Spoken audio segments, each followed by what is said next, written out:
When the main character of this story came to his senses in deep darkness, he immediately looked into the eyes of a huge blue dragon. He, being in the form of a small glowing clot of energy, was amazed by the sight of a majestic mythical animal and did not expect that dragons actually exist. The only thing the main character remembered was a slice of hot pizza with volcano chicken. The guy enjoyed the delicious food without thinking that it would be his last slice of pizza in his life. The next moment, the main character felt something was wrong.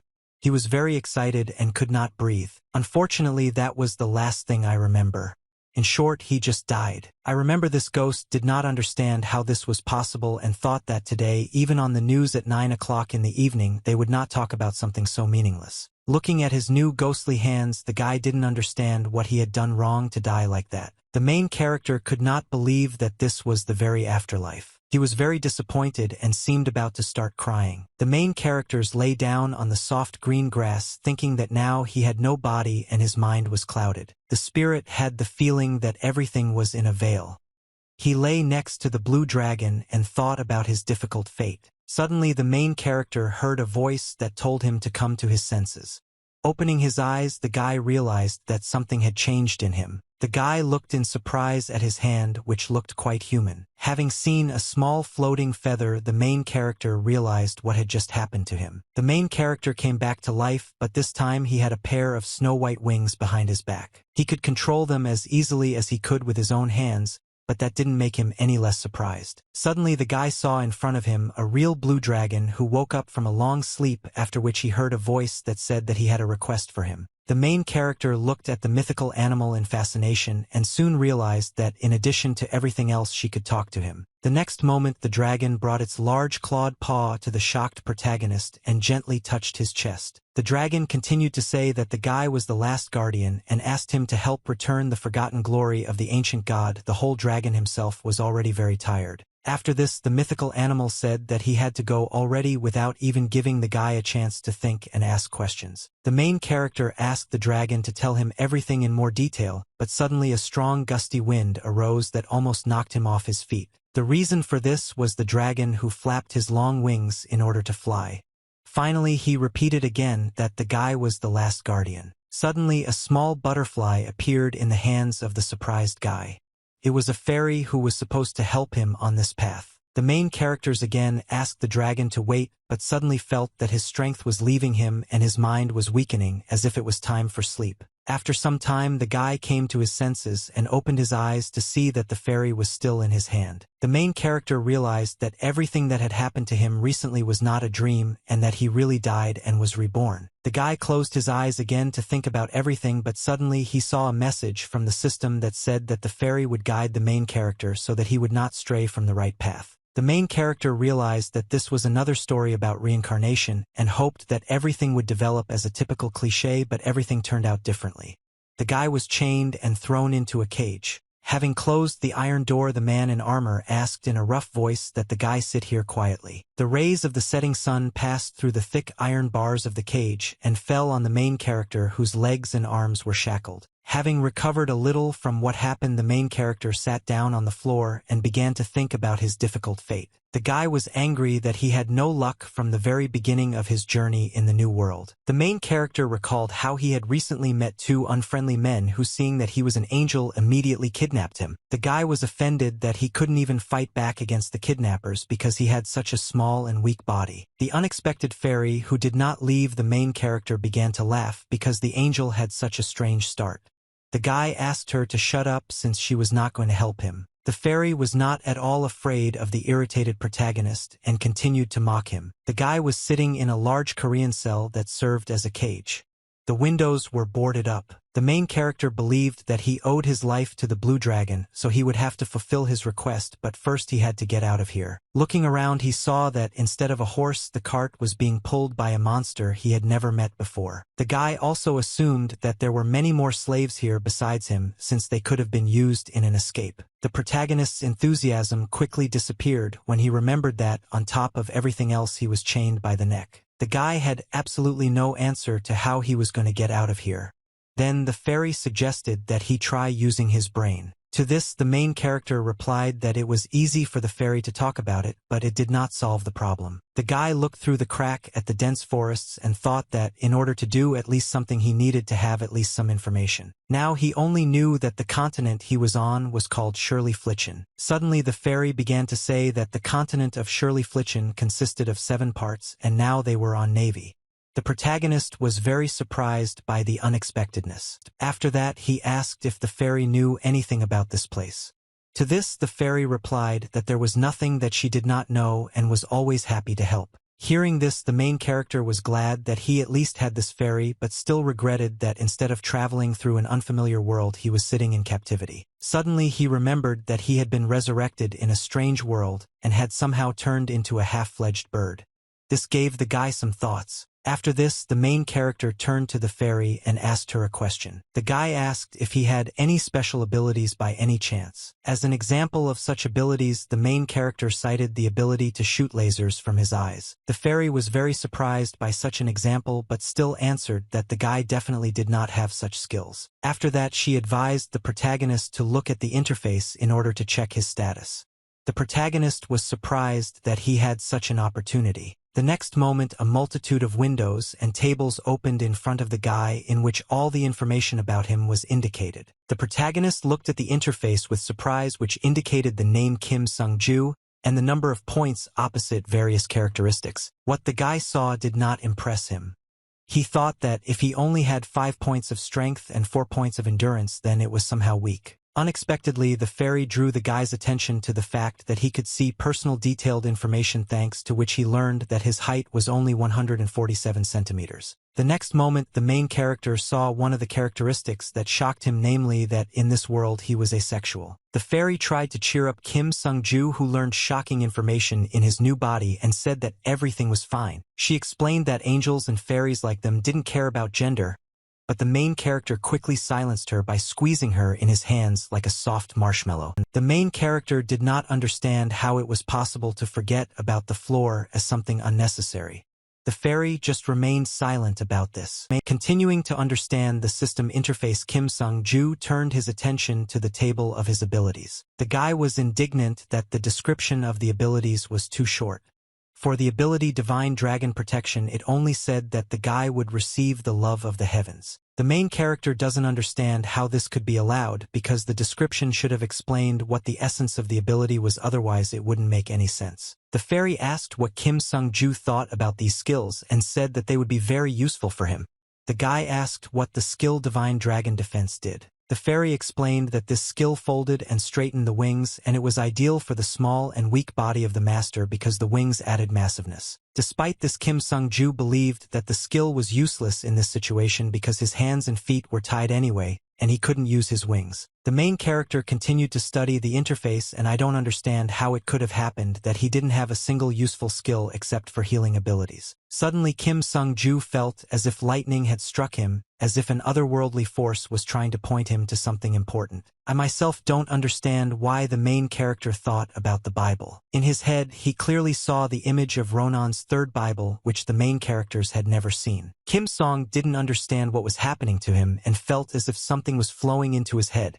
The guy assumed that he had to find this Bible. After that, he remembered the words of the blue dragon, who said that he had a request for him and believed that the dragon was somehow guiding him. Suddenly, the main character overheard a conversation between his kidnappers, who were nearby, discussing how much they could earn by selling the angel. There were suggestions of several $billion. Kim Sun heard this language for the first time, but it seemed familiar to him. The fairy explained that it was the Nevian language, and all the summoned people from all dimensions knew it automatically. Kim Seon-ju was unhappy with being called a summoned and decided to show his displeasure by grabbing Fairy and pulling her aside. Suddenly, one of the kidnappers loudly kicked the cage and, opening the iron door, went inside. Roughly grabbing the main character by the hand, the man asked his friend if they could give the guy up right now if he really was an angel. Hearing this, Kim Sung-ju tensed up and did not understand what awaited him next. One of the kidnappers asked if they shouldn't have tried to get more than $3 billion for selling the angel. The main character did not understand what all this meant and mentally asked the fairy to help him somehow. The fairy explained with a smile that the common currency of the Shirley-Flichen continent was dollars, and hoped that the protagonist asked her about this, but this was not the case. Kim Sung-ju exhaled heavily, realizing that in this situation, he could only rely on his own strength, of which he did not have much. Suddenly the kidnapper turned to the main character and asked how much he thought the buyers would pay for it.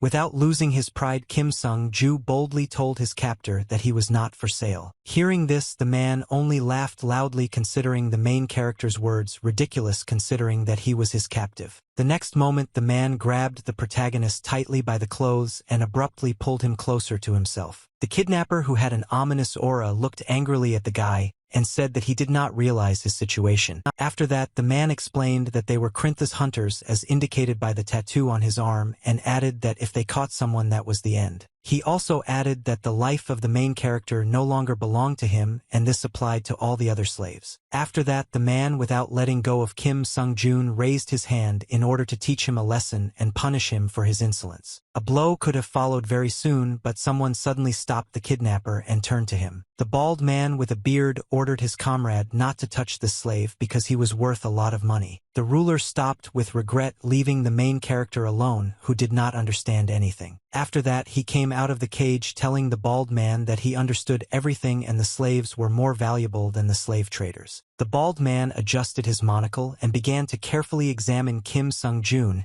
as if he was assessing him. Coming closer to the main character, he thoughtfully said that the angel looked somehow strange. Grabbing the guy by the face and examining him for some time, the man continued to say that he felt sorry for selling Kim Sung-jun as a slave. Still, he smiled slyly. He said that she was a sign of respect for the main character who came across him. The man asked for a call to sell the angel at the highest price. At this, Kim Sung-ju showed his character again and, smiling sarcastically, asked what benefit this would give him. Despite her outward confidence, the main character was nervous and worried about what would happen to him next. In his mind, he turned to the fairy and asked if there was any way to escape. Suddenly she interrupted him and asked him to wait a little. The fairy explained that it seemed to her that there was someone outside besides the slave traders. Meanwhile, people armed with sharp swords approached the cart. Kim Sung-ju didn't understand what fairy meant and asked who exactly was outside. Fairy didn't have time to explain anything because there was a loud explosion. Our heroes immediately focused all their attention on what was happening outside and began to obediently wait for what would happen next. Suddenly, another explosion was heard. Tongues of red flame almost hit the robot trader and his valuable goods. Kim Sung-jun had to cover his eyes with his hands to prevent the blast wave and the flying shrapnel from damaging his eyes. When everything calmed down, the frightened protagonist opened his eyes to see what had happened. He saw that, as a result of the explosion, his cage was partially destroyed and now it could freely escape to freedom. At this time, the man with the beard was shocked by what had happened and did not understand what was happening, so he did not pay any attention to his captive. The slave trader asked where all the guards were, but when he turned his head to the side, he stopped caring about this question. The man saw that the cage was destroyed and the valuable slave was nowhere to be found. He shouted loudly that the angel had escaped so that the other kidnappers would go looking for him, while the main character only stuck his tongue out at his kidnapper and told him to stay in the cage. After that, Kim Sung-ju, because first he needed to escape from here, these thoughts were interrupted by a small drop of scarlet blood that unexpectedly fell on the guy's cheek. This was not surprising because now a real fierce battle was taking place in which people were dying. One of the slave traders, seeing his opponent, asked how he dared to attack the Krynth hunters and suggested that he had completely lost his fear. He threatened the red-haired girl who stood opposite him that if she got involved with them, it would not end well for her. These roses did not frighten the girl at all. Looking at the man with red eyes, she asked how the Krynths dared to attack them. She thought that the hunters had all lost their fear, after which she swung her sharp sword to remind the man what it was. The next moment, splashes of scarlet blood flew to the sides and the slave trader's body fell to the ground dead. All this happened before the eyes of Kim Sung-ju, who was shocked by what he saw and out of fear lost his balance and fell to the ground. The main character could not believe that right now before his eyes some people were cutting and killing others. In this absurd situation, Kim Sung-jun came up with the idea of activating the skill Divine Dragon will come with you. The main character could not take his eyes off the man who killed other people with just his left hand. The girl noticed the angel and looked at him. At that moment, the system informed the main character that he had received the love of heaven. The girl with red hair, seeing the angel, called her friend Jake to look at him. The main character was still shocked and did not know what he should expect from these people. A young guy in armor taking the keys from a dead hunter asked what happened. The girl replied that she had found the kidnapper's most valuable item. Jake was surprised by this because the girl had recently said that the most valuable item was Rutlian's staff. The girl continued to assure that compared to this, the staff was simply a gift that was given upon purchase. Kim Sung-ju was very unhappy because these strangers were talking about him as if he were some kind of thing. Jake reluctantly but nevertheless came up to look at the very valuable product that the girl praised so much. The guy thought that this was some kind of nonsense again until he saw why the girl called him. This made Jake dumbfounded on the spot. Seeing a real angel, the guy agreed with a trembling voice that the red-haired girl named Ruji was right. Jake didn't have time to look at the main character to his heart's content because one of his comrades appeared behind him and asked what he and Ruggy were doing there. Crowfus, not understanding why his friends were so surprised, asked what they had found. But soon he saw what the reason for this was, which made the guys feel as if they were struck by lightning in surprise. He couldn't take his eyes off the main character, and for some time he couldn't believe that there was a real angel in front of him. Taking Kim Sung-jun's hands, Crowfus apologized for the fact that his comrades found him so late. The guy respectfully continued to say that he had come all this way just to meet the angel and asked what his name was. Ruji and Jake were very surprised by their friend's behavior. Ruji realized that her comrade was too intrusive, so she quickly freed Kim Sung-jun from his excessive attention and then asked the protagonist to extend his hands. After some time, the main character was finally freed from the shackles of chains and could now take a deep breath. One of the people who attacked the slave traders asked Kim Sung-jun if his wings were real because it was the first time he had seen a creature with wings. The main character was surprised by this and then thought that it seemed like he couldn't fold his wings. After that, the guy quickly hid his wings because it was much more convenient for him that way. The people who crowded around him were surprised at how they disappeared right before their eyes. Suddenly Jake asked if the angel didn't know what he looked like, to which he received an affirmative answer.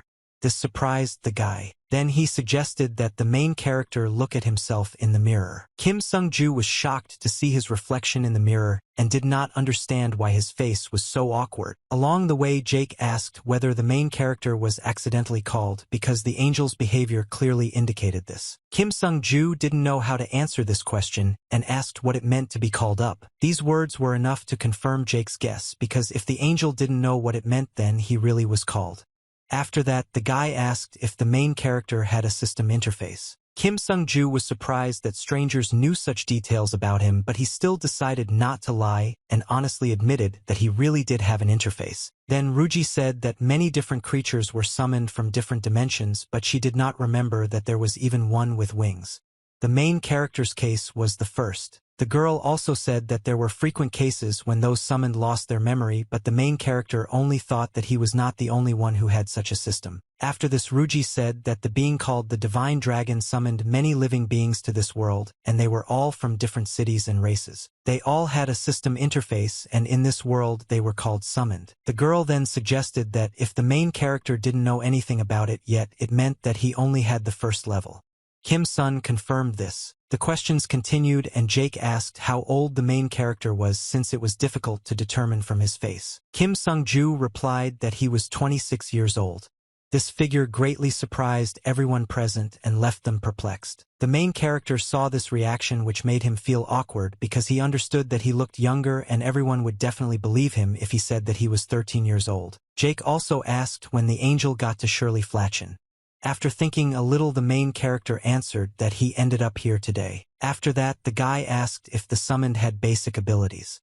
The main character began to hide the interface, recalling that he had the skill Divine Dragon with me. Jake was surprised because he was the first to hear about such a skill, but Ruji was amazed that there was a Divine Dragon in the interface. Kim Sung-ju realized that he had misread the title and said that he had a skill called Healing Touch or something like that. This amazed Jake and Ruggy even more. They couldn't believe that an angel had healing skills. Kim Sung-ju doesn't understand why his friends were so surprised, because these were just healing skills that didn't have any significant meaning in such stories. After this, one of the warriors who attacked the slave traders extended his wounded hand to the angel. The guy asked the main character to heal her. Kim Sung-ju did not refuse because he himself was interested in how his skills were used. Angel suggested that he simply needed to say the name of the ability to himself for it to work. The main character looked at the fresh wound on his hand and still decided to try to heal it. Closing his eyes, the angel said the name of his skill, after which he felt how the energy from his body began to pass into the guy's wounded hand, simultaneously studying the bright light. A moment later, the wound began to heal literally before his eyes. The main character was surprised that it was easier than he thought. Ruji and Jake looked in amazement at the disappearing wound on their comrade's arm and could not believe that such a thing was really possible. Judging by the wings and healing abilities, the girl assumed that the main character was the first healer who appeared in Shirley Flechen. This surprised Kim Sung-joon very much. He asked if there were no healers here. Jake replied that of course there weren't any because healing someone was an incredible skill. After that, the guy added that it was a real divine talent. What he heard greatly raised Kim Sung-joon's spirits. The fairy was also pleased and said that her master distinguished himself from the other summoned ones because he was chosen by the divine dragon himself. After that, Jake said that it would be best for the main character to go with them at first. Unexpectedly, Ruji suggested that the angels join a guild called Pretend. The guy asked her not to suggest it right away because this child didn't yet know what kind of place it was. Then the girl said that Jake also had some thoughts of his own on this matter. The guy justified himself by saying that he simply felt awkward about the situation, but his girlfriend did not believe him. Then Ruji asked Jake to think about it. It was pretty because their guild was quite large and it could be good for her. It was obvious that the guy was not happy with this conversation. After that, the girl said that the devilish freaks would also become active with raids, but the angel shouldn't worry because the guild would be able to help him. Kim Sung-joo was surprised when he heard that they were talking about the devil. Ruji immediately realized that the main character was interested in this. Jake asked his girlfriend not to overdo it because it didn't matter how useful the angel's power was, because if he himself didn't want it, then there was no need to force him to join the guild. The guy also remembered that they hadn't yet properly introduced themselves, and so he asked what the main character's name was. The angel already completely trusted his new acquaintances and therefore did not hide his name and said that his name was Kim Sung-joo. To this, Jake smiled and nodded his head, saying that it was nice to meet him. After this, he began to leave, suggesting to his comrades to prepare for departure. The guy ordered everyone to pack all the things they managed to get in the battle and leave. Ruji and Crofus looked at their new comrade with a smile, being very happy to meet him in this forest. Kim Sung-joo was looking forward to the adventures that lay ahead with the Pretend Guild. The chariot moved slowly along the road heading towards one of the nearest cities. The protagonist asked about his new acquaintances whether those who were called devils were different from ordinary monsters. Ruji confirmed this and added that each of them had a special skill. That's why the hunters, who were the members of the Pretend Guild, had no choice but to confront them. Kim Song listened to all this but still didn't fully understand everything. Then the guy asked about the guild. The girl said that they killed the monster and suppressed military conflicts. Jake added that in the earthly language they were called detectives. The main character was surprised to hear this and asked if all those summoned were from the earth. The guy replied that this was not the case, but there were still a lot of them. Kim Song let out a heavy sigh, realizing that he knew nothing about this world. In addition, he needed to fulfill the request of the divine dragon, but it was difficult for him to even survive. Ruji and Jake noticed that the angel was upset, and looking at each other realized that they had told too much information at once. Ruji decided to cheer up the main character and asked him not to worry. The girl said that all the guilds were different, but there were guilds of intelligence organizations that were engaged in the search for information. Therefore, if the angels needed something, they could go to such a guild. In addition, the girl promised that if the main character stayed with them, he would soon get used to this world. Ruji also remembered that she forgot to tell that she was also called and had been living in this world for 7 years. Jake added that as soon as the summoned arrived, he needed to get an ID. For this, he had to come to the alliance of the summoned and show the interface. The guy also said that Ruji would go into an alliance with an angel. The main character was impressed by such care from his new friends. Kim Sung-joo was about to thank them for this, but something suddenly interrupted his words. The angel's stomach growled loudly from hunger because the main character had not eaten anything since he came to this world. The next moment, the carriage was filled with Ruji's loud laughter. Soon she calmed down and promised that as soon as they arrived, they would feed the main character. After some time, our heroes arrived in the city of Shoros.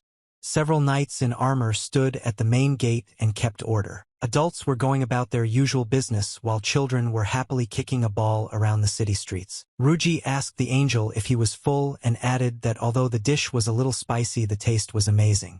Kim Song did not deny it. However, the main character said that it was not as good as Kukpan from Busan and suggested that the owner of the shop was Korean.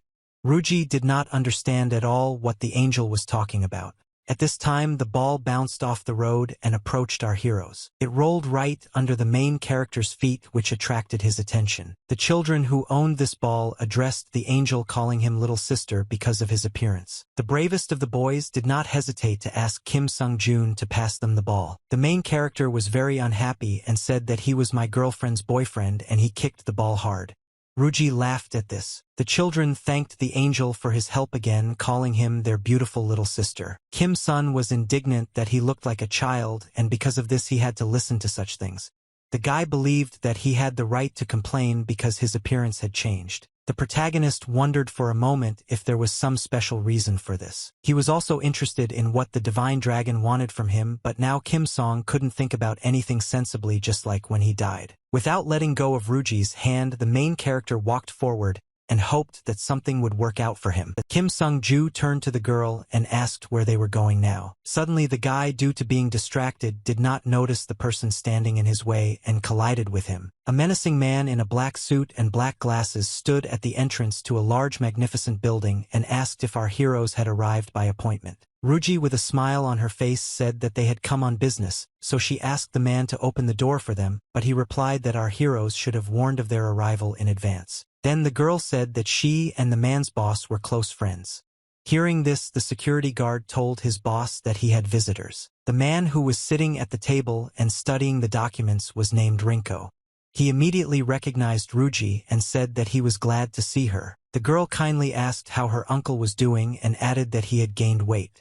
The man did not deny it. He then replied that he was doing well but was very busy due to the Shikrush raid. The man did not understand why the summoned were so obsessed with raids. The girl laughed at this and explained that it was because they didn't yet know that uncle had become stronger. Rinko also laughed and agreed with this. After that, Rinko turned his attention to the main character and asked Ruji who that lady was. Kim Sung-ju was dissatisfied that he was a guy. Ruji said that this child was truly special because he was the only healer in Shirley Flichen. Rinko was very surprised to hear this. After that, the girl with a smile on her face asked if it was good that she brought the main character here. Rinko told that he heard dryly that this time they called a civil servant. After this, the man asked his guests to follow him because he wanted to introduce Kim Sung-joon to a good person. Walking along a long corridor that was strewn with various ornaments, our heroes approached a closed door. Rinko knocked on the door and asked if the same man was inside. At this time, the protagonist was thinking about who the man wanted to introduce him to. Soon they were allowed to enter. In an expensively furnished office sat a man in a black suit whose name was Flinko. Without taking his eyes off the documents, he greeted Rinko and said that they had not seen each other for a long time. The man was surprised by his old friend and asked why he was here. Flinko briefly replied that he was here on behalf of Chile. Rinko laughed good-naturedly and said that it made sense.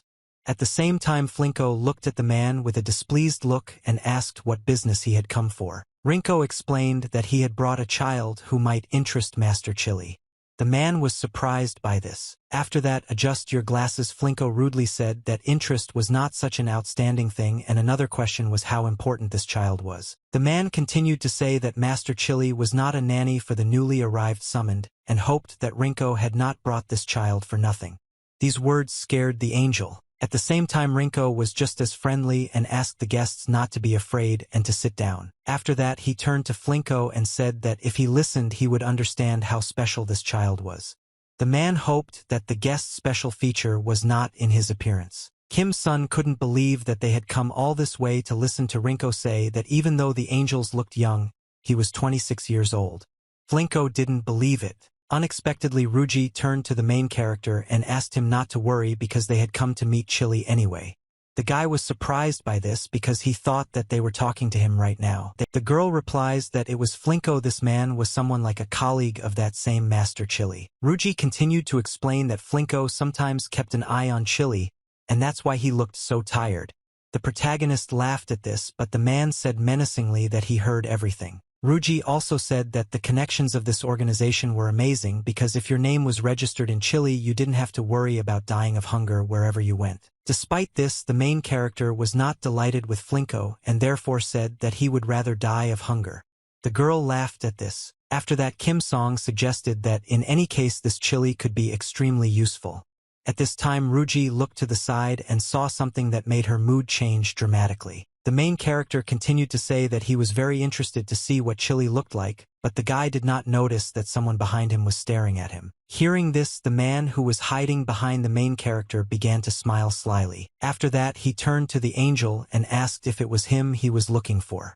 Kim Song-ju, very frightened with only expectations, looked in the direction from which the unfamiliar voice came and was stunned. Everyone present in the office immediately stopped talking and looked at the mysterious man.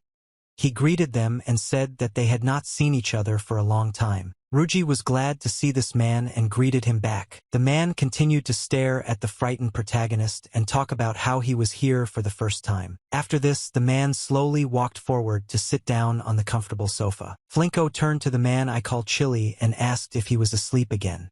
Kim Sung-ju couldn't believe that this unkempt man was the same Master Chili. Chili decided not to notice or direct the main character's abilities, and for this purpose let him heal his wound on his hand. Soon only a small scar remained from it. The man thought it was truly amazing. Flinko and Rinko shared their boss's delight. Chili continued to say that it was definitely a healing skill. At this time, Kim Sung-ju continued to think about how this man seemed suspicious to him. Suddenly, Chili took out a stationary knife and with a crazy smile on his face asked if this skill would work on cut-out organs. Rinko turned to the angel and asked to use the interface output to show off her other skills. Flinko asked not to pressure the main character because she knew from experience that it was not particularly pleasant. Taking the knife from Chili, the man continued to say that whatever the case, the inspection was over and advised Kim-sun to behave as quietly and inconspicuously as possible. Explained to Flinko that because of the main character's appearance and abilities, everyone will start pestering him with offers of friendship and joining some guild. After this, Chili turned to the angels and asked how many people knew about his abilities. Kim-sun replied that Ruji and her associates knew about him after hearing this. The man wrote something down in a notebook and advised that the girl should no longer tell other managers about herself. The protagonist took this advice without enthusiasm and asked why he shouldn't have talked about himself. Hearing this question, Chili began to rise from the sofa and smile slyly. Winking at the main character with one eye, the man explained that the healer now belonged to him. After this, Chili said goodbye and went to his office asking Kim Sung-jun to stay out of the church's sight. After that, Rinko said that despite his appearance, the man always did everything according to his conscience. Ruji confirmed this, but the main character continued to be perplexed by what happened. Some time later, everyone gathered at the table to drink tea. Ruji told them that all the guilds that were called to them killed monsters that they called monsters. These monsters were infected with devilish magic, and for killing them, the summoned received experience points. If you accumulate experience points, the level will be increased, and as the level increases, you can distribute the points and also pump up physical characteristics and learn skills. All these drawings were drawn by Ruji. Thanks to them, everything became much clearer to the main character. Kim Song asked if drawing was also a skill. The girl confirmed this but said that it was useless for killing monsters because with increasing level those summoned were obliged to catch special monsters. The girl also said that Master Chili was collecting orders to kill monsters and then pass them on to the summoned or mercenaries, concluding a contract with them. People like Chili were called managers or directors, and although the man looked ordinary, he was a great master in this business. Thanks to these explanations, Kim Sung-ju understood everything. Rinko, while drinking tea, was happy that his boss liked the protagonist's healing skills. Despite this, the angel was not particularly happy because for now he was not capable of anything since he had a low level. Ruji said that as soon as the guy reaches the lower level and starts taking orders, Chili will help him a lot. The guy asked if he would be paid for the orders, to which he received an affirmative answer. The girl continued to say that by completing orders, the main character will receive experience points, and he will also be paid for it. Thus, he will kill two birds with one stone. Kim Song was worried that he didn't even have money for food right now. Rinko noticed that the guy was tense and said that he would give him a place to stay right now. Kim Sung-ju was very surprised by such selfless care and didn't even know what to answer. After some time, the main character approached his apartment where he was met by a girl who said that the luggage sent by Mr. Rinko was already inside. The main character was very surprised to see the place where he would live and could not believe that he could accept all this just like that. The guy was glad that everything turned out well. Suddenly Kim Sung-ju was taken aback because he had seen something. Fairy immediately asked what happened. The main character immediately headed to the balcony because he was attracted by the stars that shone in the night sky. The guy immediately remembered the proverb that said that the constellations were jewels that angels sewed to the sky. The protagonist thought it would have been much better not to add the last sentence, but even so he agreed that they were indeed beautiful. After this, the angel began to study the guides to Shirley Flichen for the summoned that Ruji had given him. It said that a higher level did not mean that the summoned one would automatically stop stronger, and even if the level was low it still all depended on the skills. The book also said that in order to gain experience points it was not necessary to hunt monsters because first of all it was influenced by the amount of knowledge and experience gained. In this case, the combat power will be significantly higher than that of a summoned with the same level and distributed skill points. To the main character, this increasingly resembled a computer game. In addition, there was a high probability of discovering hidden abilities if you level up with something other than hunting. The guy thought that his healing skills could be considered such abilities since they were rare. Putting the book on the table, Kim Sung-ju remembered that Ruji had told him about the same thing. Suddenly the guy noticed the name of the author of the guidebook who was clearly Korean. Realizing this, the main character felt as if he had been struck by lightning. He remembered that his new friends had said that races from numerous dimensions were gathering in this world. Kim Sung-jun felt that the interface of this system was exactly like the interface of an earthly RPG game. Then the main character suggested that the divine dragon who created this system also came from Earth. Unfortunately, the guy could not confirm his guess even if someone was asked about it. Still, the main character decided that it couldn't be like that, and so he stopped thinking about it and went to bed. The next morning arrived. The rays of the early sun illuminated the fortress walls and towers that protected the city. The main character suddenly opened his eyes because he heard some strange noise that was spreading through his room. The sounds did not subside, which greatly frightened Kim Sung-jun, who did not expect such an awakening. Having risen, the guy began to look around, not understanding what these sounds were and where they were coming from. Finally, the main character looked in the right direction and saw that there was a huge bird standing outside the window. This frightened Kim Sung-jun even more, but the pelican continued to knock on the glass. Still, the frightened protagonist realized that the bird wanted him to open the window for her and asked her to wait a little and not knock anymore. As soon as the window was open, the bird immediately opened its beak and spat something right into the guy's face. It was a sheet of paper folded several times. The main character assumed that it was a letter for him. Kim Sung-ju didn't understand why there was such a strange means of communication here. The letter stated that the boy needed to complete a task to get rid of the rat monsters. For clarification, the main character turned to Rinko, who asked if the guy liked his first job. Kim Sun replied that anything would suit him since he had even worked as a courier and a waiter. Hearing this, the man thought about something. It seemed that he had some thoughts about additional work for the main character. Looking through the documents, Rinko said that regarding the delivery there was an order for the transportation of royal hostages. This greatly surprised Kim Sung-jun. The guy asked if there was anything like delivering regular food.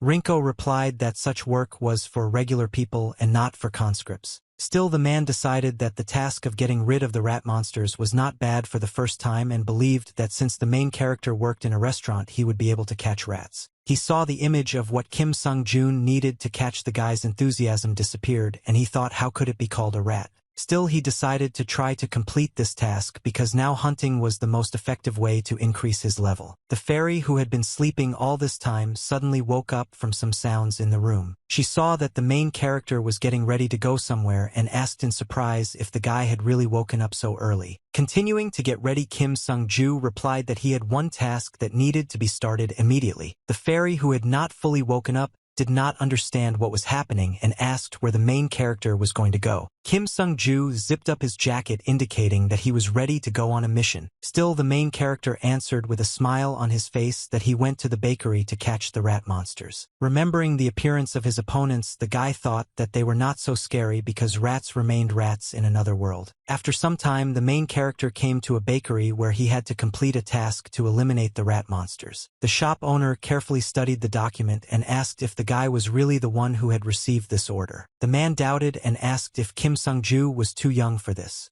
The guy replied that he was already an adult, but the baker found it hard to believe. Still, the man said that he no longer wanted to cooperate with the guild because they send him small children.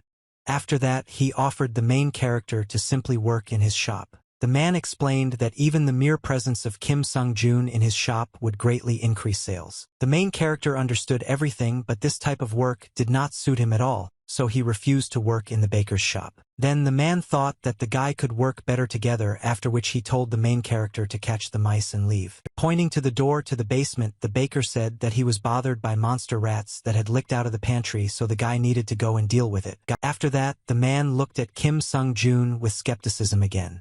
The guy didn't understand what was wrong this time. The baker asked if the main character had come to complete the tasks empty-handed. The guy was surprised by this question because he didn't know that he needed to bring something with him. Hearing this, the man said that the guy looked like a typical conscript who considered himself a superhero. After which he asked the main character to wait until he brought something that would be useful to him. After some time, Kim Sung-ju, holding the mop that the baker handed to him, carefully descended into the dark basement. Seeing another door, the guy doubted whether he should go there because it was dark here and he could hardly see anything. Then the fairy began to insist that Kim Seon-ju try to use the blessing of light.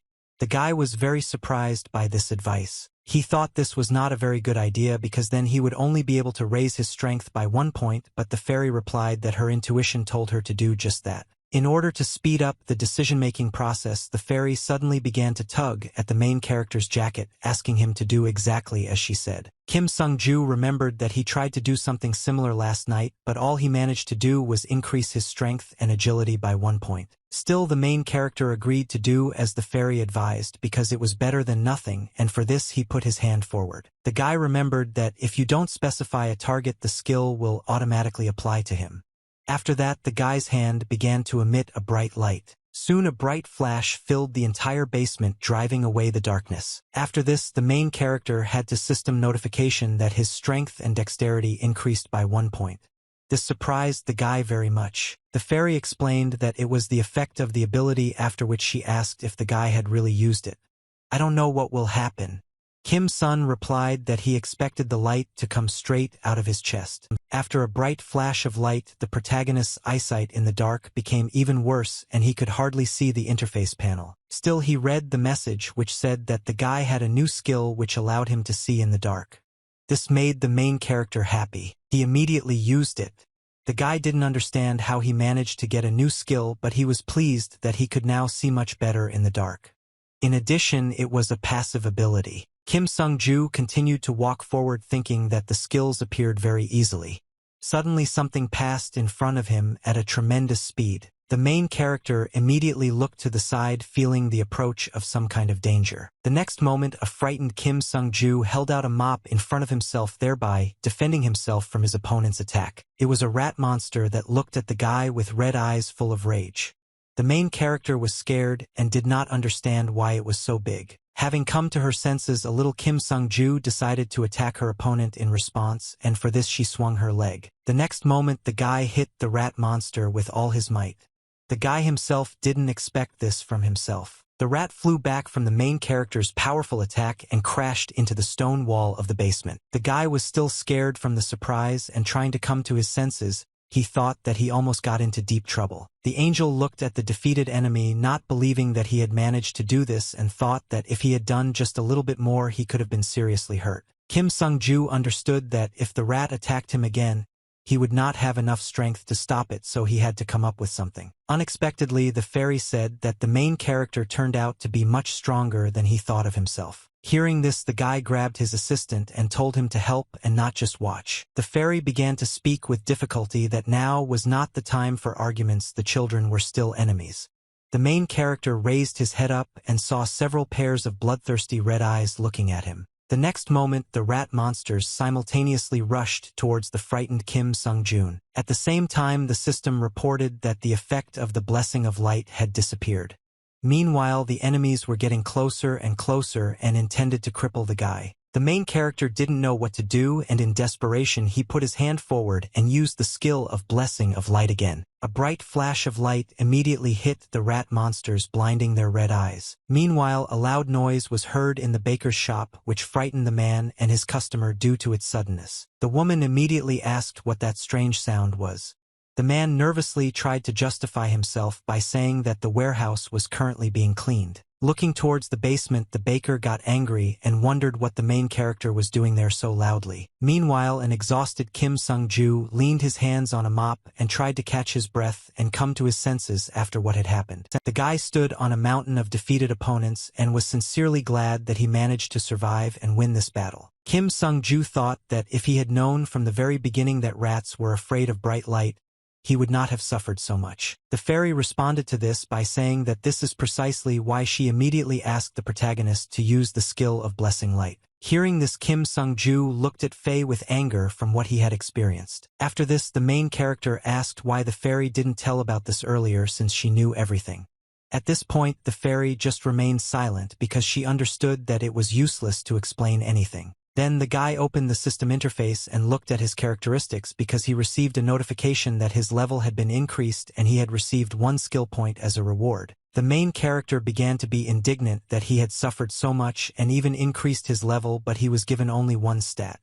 He considered that it was too petty. To this, the fairy said that if the guy gradually accumulates them, then this will greatly help him in the future and perhaps he will become the only healer on the continent. After that, the fairy advised the main character to invest this point in sacred power because the higher it was the better, but Kim Sun chose to improve his physical strength, which shocked the fairy. She began to explain that it was necessary to increase divine power and asked what the guy would do if he needed to use healing but did not have enough divine power. At this, the main character smiled and said that the fairy apparently did not fully understand everything yet. After that, Kim Sung-ju threw the mop off his shoulder and with a sharp swing placed it on the floor. The guy continued to confidently say that since ancient times the best healer was the one who destroyed the danger before his comrades had time to suffer. The fairy was shocked by what she saw and the guy's thoughts and thought that in many ways he was very strange. However, she admitted that in the future Kim Sung-ju could become a really cool healer. From this praise, the guy became embarrassed and began to smile. During one of the cut conversations, the main character asked the fairy what her name was. The fairy replied that she didn't have one and asked the guy to give her some cool name. Kim Sung-ju thought about it, but suddenly he saw bags with the inscription hot chocolate mix and suggested that fairy be called that. The fairy didn't understand what it meant, but it sounded like something hot and sweet. Still, she agreed that she was a hot and sweet fairy, and therefore the name Hot Chocolate suited her. As a result, our heroes decided that now the fairy will call Hot Chocolate. After some time, the main character came to the Alliance of the Summoned again. The guild members were not yet accustomed to the new worker and constantly looked at him surprised at how beautiful this child was. A familiar voice addressed Kim Sung-jun, which caught his attention. The guy turned to see who was talking to him. It was Ruji, who was running towards the main character and cheerfully waving her hand in greeting. Kim Sung-ju felt as if some kind of danger was approaching him, which made him momentarily dumbfounded. The next moment, the girl pounced on the main character and began to hug him tightly, saying that she missed him very much. Kim Sung-jun didn't like it very much, so he started telling Ruji that he shouldn't hug a guy he barely knew. The girl didn't pay attention to it. She was glad that the main character was doing well with the guild's tasks, so she asked what level he had already reached. The guy answered with regret in his voice that he had only reached level 5. Suddenly, Ruji got angry because she had already told the main character not to tell other people his level. The girl was surprised that the guy's pumping process was going pretty fast. Kim Sung-ju told me that every night he sheathed the toys because no one wanted to touch the moving killer toys. In just 1 week, the main character completed 12 small assignments. He came to the eyes of the cursed toys, the rabbits. He also worked as a porter in the mountains and hot desert, carrying heavy loads from place to place. One of the jobs was to build a barrier in an area that was teeming with monsters, since low-level summons were not fit for hunting, so they had to do this kind of work. The main character was very tired of all this and therefore believed that it was difficult to make a living. Ruji laughed at this and advised the guy not to accept such strange orders anymore. The girl also asked Kim Sung-jun to be careful because she and her friends would be gone for some time. The guy asked where they were going. Ruji said that they were going on a Shikrush expedition. It was usually called a raid. About 100 people would go to defeat a low-level devil. In fact, it was very few, but they were all elite summons and diamond-level hunters, and there would even be an archmage present. Ruji was looking forward to this passage with admiration because there would be famous adventurers from this area. The protagonist was also interested in this and asked where they were going. The girl replied that they were going to the Liukpan Valley, which was not far from here. Suddenly some guy appeared behind the girl and did not address her. The guy asked if the girl's name was Ruji. She looked back in surprise, not understanding who was addressing her. Suddenly she saw a young guy with flashy tattoos in front of her. It was a man who was called a collector. He was a devil hunter. The guy tactlessly placed his hand on the girl's shoulder and said that they hadn't seen each other for a long time and added that Ruji was prettier. The girl immediately pushed the collector away from you with displeasure and told him to go where he was going. The guy said he just wanted to be friendly, but Ruji didn't want to be friends with him. Then the collector, smiling slyly, asked if he should have told Jake about this and added that with their skills they should not have even dreamed of such a trip. Suddenly the guy noticed the main character, who had been standing nearby silently all this time, and asked with surprise who this girl was. The collector suggested that perhaps it was because the beauty everyone was talking about Ruji became indignant that the guy was going to pester the children as well. The collector continued to say that according to rumors this girl was probably beautiful, after which what was the name of the main character. Ruji asked Kim-sun to just ignore the guy, but he continued to say that he was a devil hunter.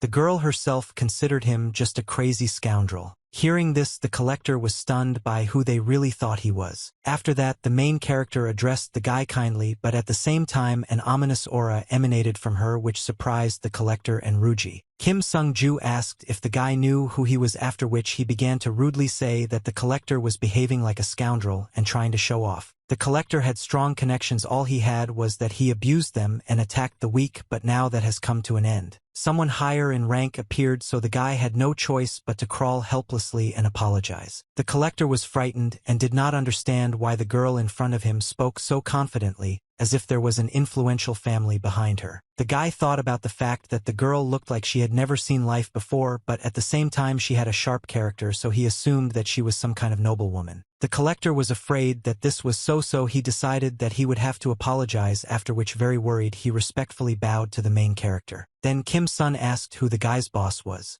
The collector timidly replied that he worked for Mr. Corpin. The protagonist felt that he needed to meet him. Hearing this, the collector immediately fell to the floor and asked the main character to have mercy on him, because if his boss finds out everything it will be the end for him. The people present in the guild were shocked by what was happening. Ruji turned to the protagonist and suggested that this was enough and it was worth stopping torturing the collector. Kim Sung-ju thought that the girl was right and ordered the guy to get up from the floor. The collector immediately obeyed. After this, the main character asked him to stay away from Ruji and asked if the guy understood what would happen if this happened again. The collector timidly replied that he understood everything. Then Kim Sung-ju ordered the guy to leave immediately, which he immediately did by running away. The main character was glad that the scoundrel had finally left. Ruji was surprised by what Kim Seon-ju had just done and assumed that he was the son of some noble family, but the boy began to deny it. Then the girl asked why the collector behaved like that. The main character did not have an answer to this question. After that, Ruji thanked the main character for his help. Suddenly the girl noticed the time. It was already 1 o'clock in the afternoon, which meant that it was time for her to set out. Ruji quickly ran off to do her business, saying goodbye to the main character and saying that they would see each other soon. Left completely alone again, Kim Sung-ju let out a heavy sigh of regret. The fairy noticed this and asked what happened, assuming that the main character was upset because of a fight with that guy. The main character responded with displeasure that he had heard that the devils were very strong and did not understand why he was so weak and thought that it was unfair. The guy also didn't want to do small errands again, but instead wanted to go on a campaign against the devil. Suddenly, a guild worker approached the main character and asked if he was Mr. Kim Sung-jun. The girl handed the guy the documents and said that rhinoceros carp had appeared in Lake Trencha, which the main character had to catch. Kim Sung-ju was upset when he heard this because he thought that fishing was just another small errand. Suddenly, the girl said that for each fish caught, they gave $100.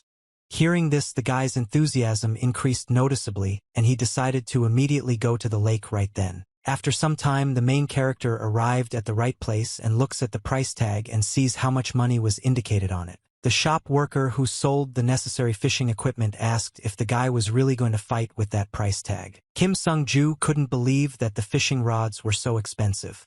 At this point, the man asked if the main character had never heard that games required equipment. The merchant continued to say that in our time fishing was also one of the types of entertainment, so if a guy was going to catch rhinoceros carp, he should buy something stronger and more expensive. Kim Sung-ju looked at the man with displeasure, holding the most expensive and the cheapest fishing rod in his hands, trying to make a choice. Still, the main character decided that he would take the cheapest fishing rod. The merchant laughed at this and offered to show him how to use it. The man said that for fishing you had to use a float and you had to cast the rod carefully because if you did something wrong you could hit yourself on the head. While the merchant was telling all this, Kim Sung-ju noticed a straw hat that was lying on the shelf behind him. The guy also asked how much it cost. The man replied that she didn't sell it because some old man left it. Despite this, the main character decided that she would now belong to him and asked the merchant to dust her off. Soon the boy went fishing. The man wished him good luck and asked him to be careful so as not to drown. Wearing a straw hat on his head, Kim Sung-ju enthusiastically went fishing, anticipating spending his time very usefully. The main character was sailing in a boat on Lake Trencha and was surprised that it was so big that it once covered even the Lukpin Valley. Fek also added that in ancient times this lake extended beyond the horizon and one could even confuse it with the sea.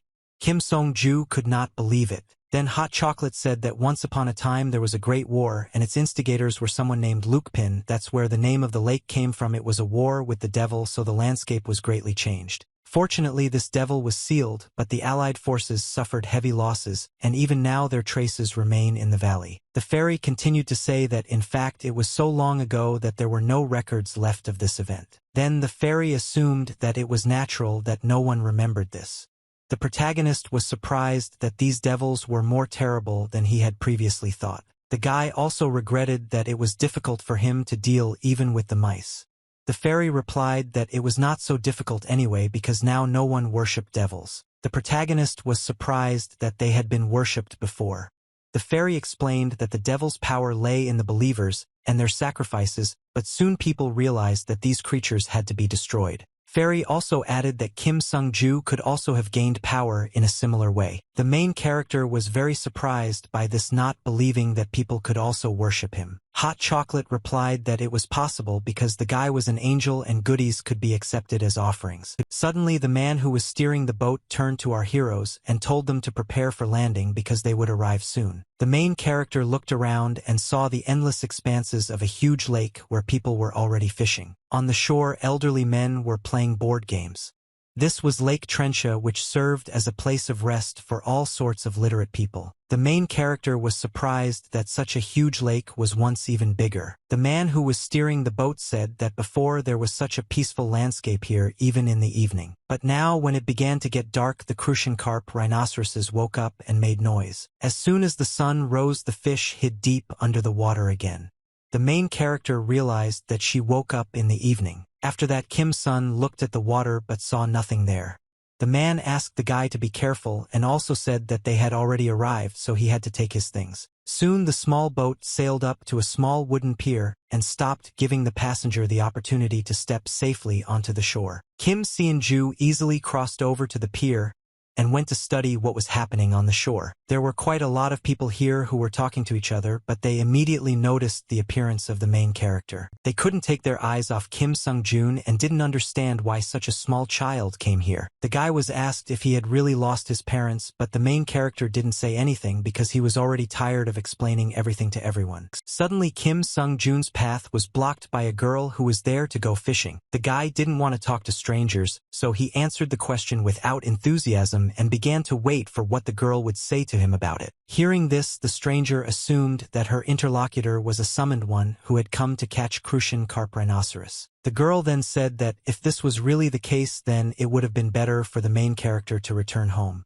Kim Sun asked why he had to do exactly that. The stranger explained that real hunters had gathered here who came here because they were given a lot of money for the fish they caught. But these crucian carp were too agile and strong, so no one here had yet managed to catch them. The girl believed that most of the hunters would leave here within a couple of days because they would not be able to achieve anything. Kim Sung-ju looked around and saw that indeed no one had the catch they needed, and some people were already getting ready to leave. After this, the girl noticed the fishing rod that the main character came with and could not believe that he was going to catch fish using it. The guy proudly replied that a true master of his craft didn't care what he worked with, even if it was a cheap fishing rod whose strength was the worst. The stranger laughed at this, saying that the guy didn't look like a master at all, after which she wished him luck and went about her business. After this, the fairy turned to the main character and asked him what he was going to do. The guy thought for a while and then said that the crucian carp only appeared in the evening. Therefore, they will have to wait until that time, and in the meantime they can rest. After some time, the fairy turned to Kim Sung-joon, who was sleeping, and asked him to wake up. The main character opened his eyes and was shocked to see hot chocolate right in front of him. The guy immediately screamed out of surprise and threw the fairy aside. Still frightened, Kim Sung-joo began to get indignant and asked fairy never to do that again. The main character quickly came to his senses and calmed down when he learned from the fairy that all the hunters had already gone on a night fishing trip. The guy immediately asked where exactly they all went. Hot chocolate replied that the hunters sailed to the middle of the lake. Kim Sung-joo was very surprised by this and did not understand how he could get to the middle of the lake since he did not have a boat. Then the fairy asked the guy if he wanted to try using his wings. The main character seriously thought about fishing while hovering in the air. The fairy said that if the angel spreads his wings, he will reduce the weight of his body and will be able to calmly walk on the water without going under it.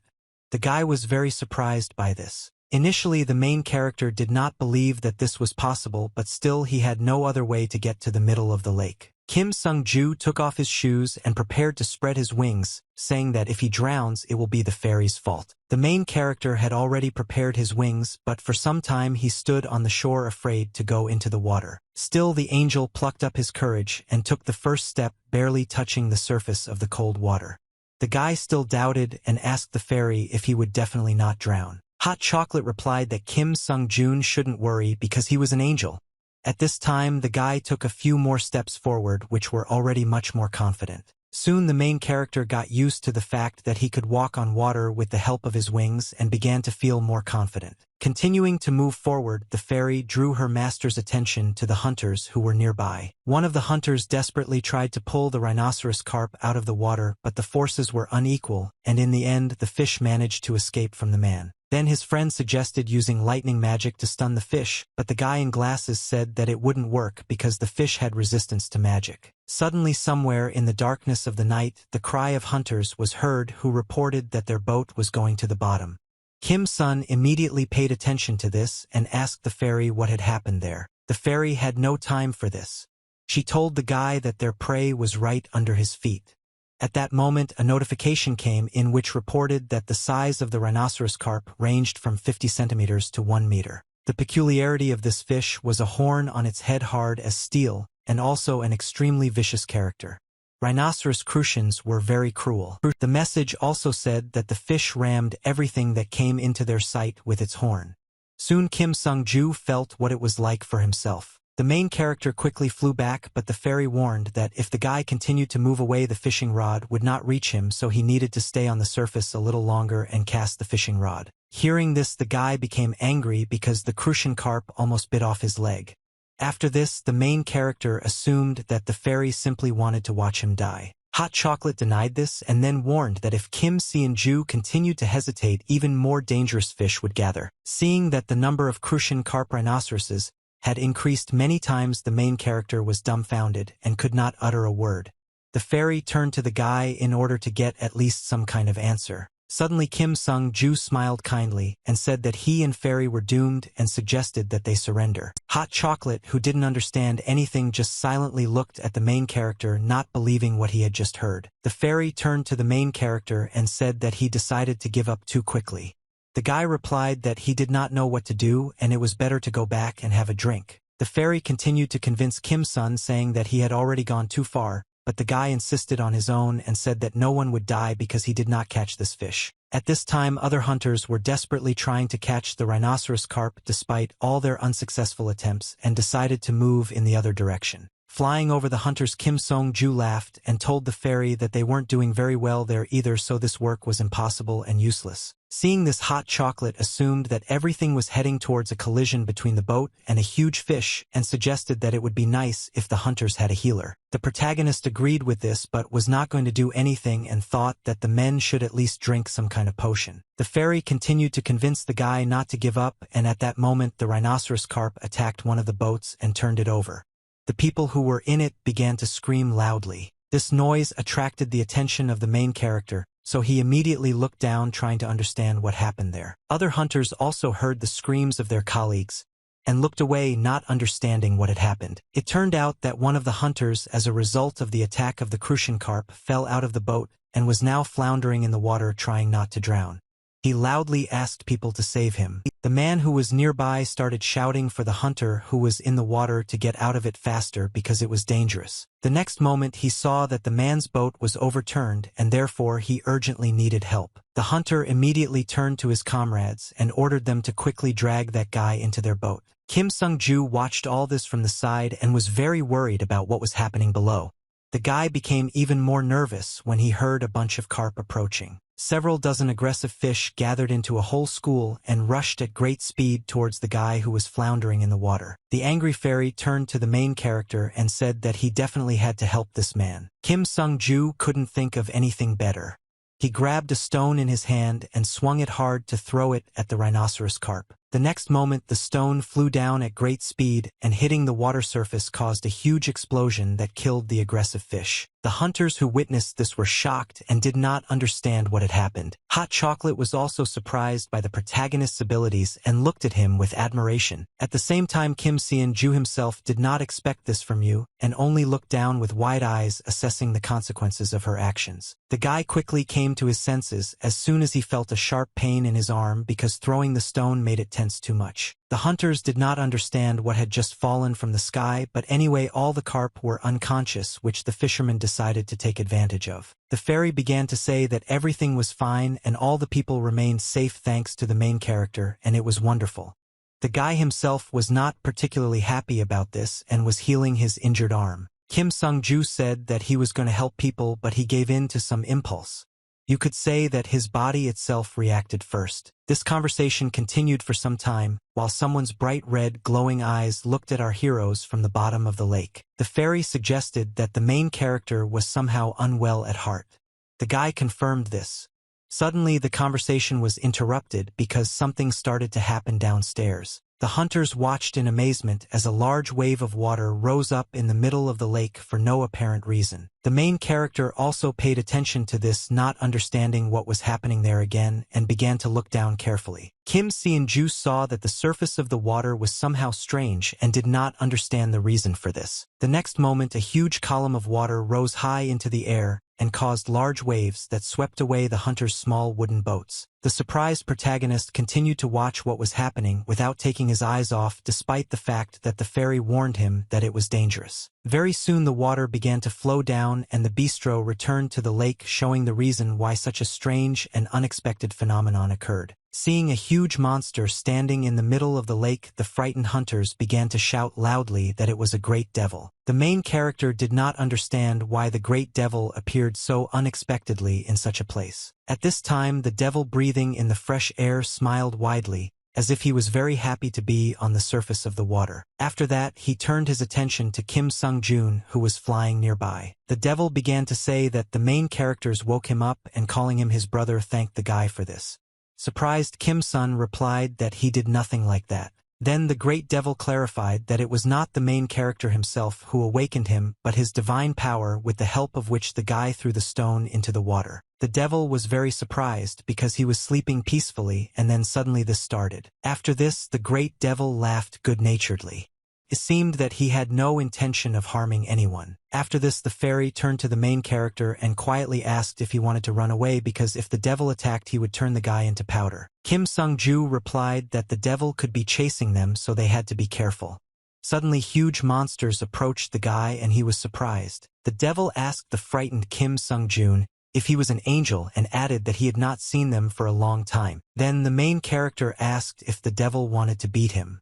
The monster was surprised by this question and asked why he had to do that. After that, the devil smiled good-naturedly and said that he had many topics for conversation with his new brother. Then the guy simply asked to give him some direction. After some time, the great devil told Kim Sung-joon everything. It turned out that he simply came here to look for a friend but got lost and fell asleep. The devil continued saying that Lake Sijinian was so big that it was easy to get lost there. The main character was surprised because he didn't know what kind of name it was. The fairy explained that this was the old name of Lake Trencha and suggested that the great devil had slept here for a very long time. Then the guy asked how long he could sleep here, to which he received the answer of at least 5,000 years. This figure shocked the main character. Suddenly the great devil turned to the angel and asked what his name was because since he had helped him, he did not want to forget him. The guy, without hiding his name, honestly answered that his name was Kim Sung-ju. The great devil was surprised and said that such a banal and unpleasant name was at odds with the angel's beautiful appearance.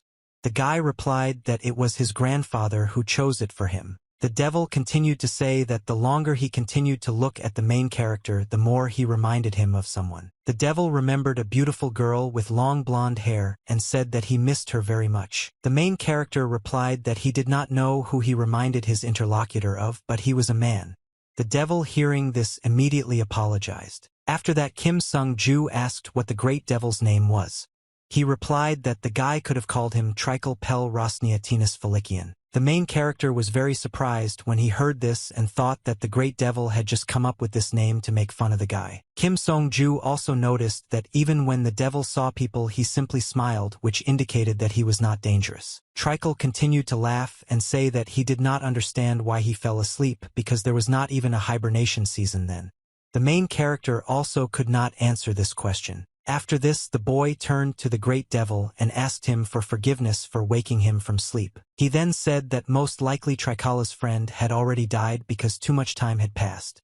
The devil began to deny this, saying that they did not simply disappear. Hearing this, the main character suggested that perhaps Trikala's friend was also a great devil, after which he wished his new acquaintance good luck in his search. The guy was about to leave, but suddenly the devil said that he had an idea and asked if the main character could help him find his friend. Trichel continued to say that he was quite famous, so it wouldn't take much time.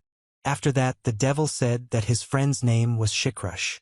The main character was dumbfounded when he heard this. Kim Sung-ju knew this great devil and therefore immediately very worried about something asked Trichel if his friend was very strong. Smiling widely, the great devil confirmed this, saying that Shikrush was so strong that it could not be described in words, but he was still stronger than his friend. Having taken good aim, the archer released the bowstring, after which the arrow flew at great speed towards its target. The wounded Ruji, very nervous again, put the arrow into the bow and pulled the bowstring, preparing to make her next shot. The conscripts and mercenaries gathered in a large square to hear their commander's instructions before carrying out the mission. Ruji was also there.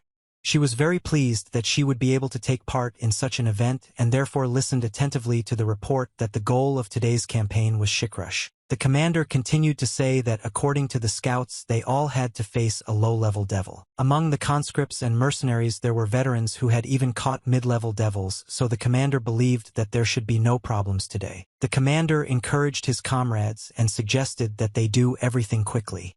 Thanks to this, Ruji believed that everything would go well today. As soon as the girl and her comrades entered the battle against the huge demon with a burning head, she realized that something went wrong. Ruji was shocked by the menacing and dangerous appearance of the great demon and understood that everything would not go as easily as it sounded in the report. Based on her experience, the girl understood that a low-level devil could not look like that, and it was definitely a great demon. After the unsuccessful attack, the summoned and mercenaries ran away from their enemy in terror, saying that they had no chance of winning. The commander ordered his subordinates to flee and leave the bodies of their fallen comrades for later. Ruji was not delighted with the order she heard. The girl believed that it was impossible to do this because there were still wounded there. The squad leader told the girl to obey silently because they had no time to talk. Suddenly someone grabbed Ruji by the hand. The girl was scared when she saw the man who grabbed her and did not understand why he did it. The man turned to Ruji and suggested that she did not realize the situation they were in. He said that he was a veteran who caught low and mid-level devils. Ruji listened attentively to the man without even thinking of interrupting him. The reason was that half of the man's face was badly injured as a result of the unsuccessful attack.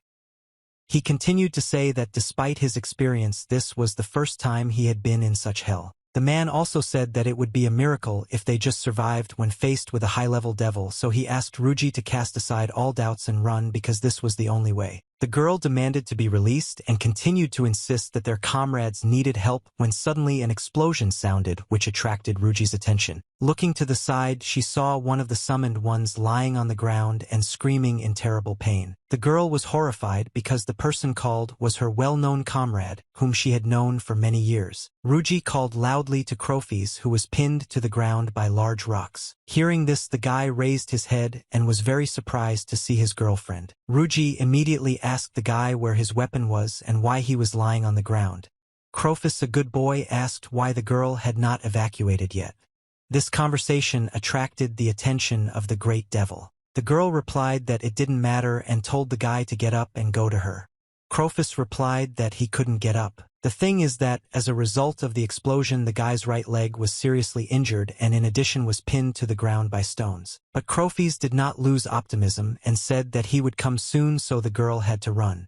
While the guy was saying this, he did not notice that the great devil had already approached him. However, Crofis turned his head back and saw his opponent, which made him dumbfounded and very nervous. At the same time, Ruji, who did not listen to her partner's advice and did not run away, had already loaded her bow with an arrow and was getting ready to shoot. The girl was completely focused and thought that she would not allow the great devil to kill her friend. Ruji believed that she had to distract the enemy so that Crofis could hide. After these thoughts, the girl decided that she needed to aim Shikrush right in the eye in order to definitely attract his attention to herself. She was already ready to shoot, but she believed that if she came a little closer, she would definitely be able to hit the coveted target. Without weakening her hand, Ruji held the arrows tightly, not letting go, and waited for her opponent to come a little closer. At this time, one of the guys participating in the attack tried to keep away from the great devil as quickly as possible. His legs were shaking and buckling. He was so scared and very nervous. The collector, mad with fear, shouted loudly that he had to survive and ordered everyone to get out of his way. The guy looked at the great devil with horror but did not stop for a moment and continued to run. The collector did not see Ruji standing in his way, and running past, he touched her with his hand, causing the girl to immediately lose concentration. Ruji realized with horror what had just happened and looked towards the great devil. The arrow that the girl had been preparing for so long flew out of the bow at great speed and flew towards the formidable enemy. Despite all the preparation, she flew past without hitting the great devil in the eye as Ruji wanted. The girl looked at the top-level devil with great despair and fear in her eyes and understood that her attempt to save her friend had completely failed. The collector continued to run away with the same horror, not understanding that it was because of him that the girl had missed. At that moment, Shikrush, turning his hand into a fist, swung it in order to strike back at the people. The summoned and mercenaries watched this with horror, holding their breath because they understood how powerful this blow would be. This dangerous sight brought even the collector to his senses, from which he stopped and began to look closely at the great devil with fear in his eyes. The sight was truly terrifying.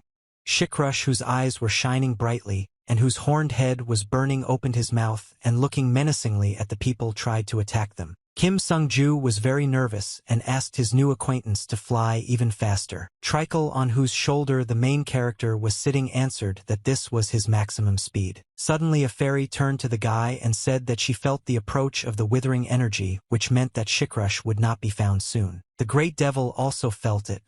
Moreover, taking a deep breath, he smelled the scent of his old friend. Trickle also felt that Shikrush's energy had weakened greatly. Hearing this, Kim Sung-jun found it hard to believe, since he had already seen the consequences of the great devil's actions. The main character was very surprised that the entire valley where Shikrush operated was burned out and did not understand how much power this devil possessed. He saw his friend Trickle from afar and thought about it, after which he assumed that he had lost his mind. The devil began to regret that he had come to meet him, but he would not even be able to say hello. Suddenly, hot chocolate drew the attention of the glorious hero to the fact that there were hunters in the valley who were in danger. Kim Sung-ju understood that Ruji was somewhere there, so it was necessary to act urgently. The protagonist was surprised that there were many more survivors than they thought, so he asked the fairy if the great devil had really weakened as Trickle had said. Hot chocolate denied this and suggested that the devil was simply absorbing people's fear. He then reminded the protagonist that angels and devils used to become stronger from the number of worshippers. The fairy continued to say that if they could not receive worship, they began to feed on the fear, horror, and despair of people. The main character asked if the great devil had killed the hunters on purpose to become stronger. The fairy confirmed these words. At this time, Tricle could not believe that his old friend had gone crazy and did not understand what to do. After thinking a little, the great devil suddenly declared that he would fight Shikrush. This surprised the main character very much. He did not believe that the great devil wanted to kill his friend, whom he had been looking for so long, but there was nothing to do. Tricle explained that as soon as the Akshas lost their minds, they started to destroy everything around them. Akshay without mind was no longer Akshay but simply a monster. The great devil continued to say that there was nothing to do and all that was left was to kill Shikrush. After this, Tricle prepared to make a strong dash forward to quickly approach his friend. Kim Sung-ju was shocked by what he heard and did not understand who the Akshas were and what Tricle was planning. An unexpected fairy warned the guy to get ready because the impact of the great devil's power would be enormous, and if the angel did not spread his wings properly, trouble would happen. Kim Sung-ju was shocked and asked Hot Chocolate to repeat everything again, while Tricle was already preparing to push off the ground in order to rush forward. The next moment, the great devil ran at great speed towards his old friend, completely unaware that the main character could not hold on and fell from his shoulder. Kim Sung-ju fell down and for some time could not comprehend what was happening to him. He was dumbfounded by the fact that too many events had happened recently. After some time, the main character came to his senses and immediately realized that he was now falling straight down at great speed, no longer having the opportunity to use his wings. The main character felt like his chest was constricting and it felt like his head was about to explode. Kim Sung-ju fell down at great speed and did not understand where he was. After some time, opening his eyes, the guy saw several dark silhouettes in front of him who were addressing him by name. One of the voices seemed familiar to the main character.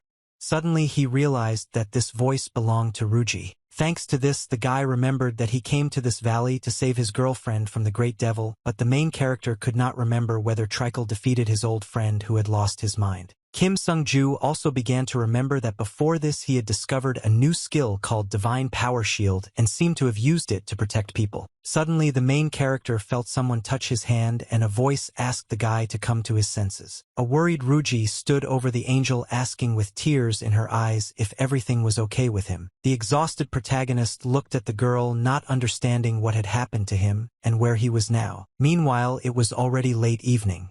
The hunters had set up camp and were caring for the victims. Food was prepared on a large fire for all participants in the campaign against Shikrush. Ruji began to loudly ask how this happened and scold the main character for coming to such a dangerous place. The girl said that Kim Song had been unconscious for half a day and she was very worried. After that, she thanked the guy for saving her and asked how he managed to deal with the great devil alone. The main character asked the girl to calm down, after which he explained that he simply put up a shield and that Tricle was fighting Shikrush. Ruji was surprised when she heard this name. The girl immediately asked who it was.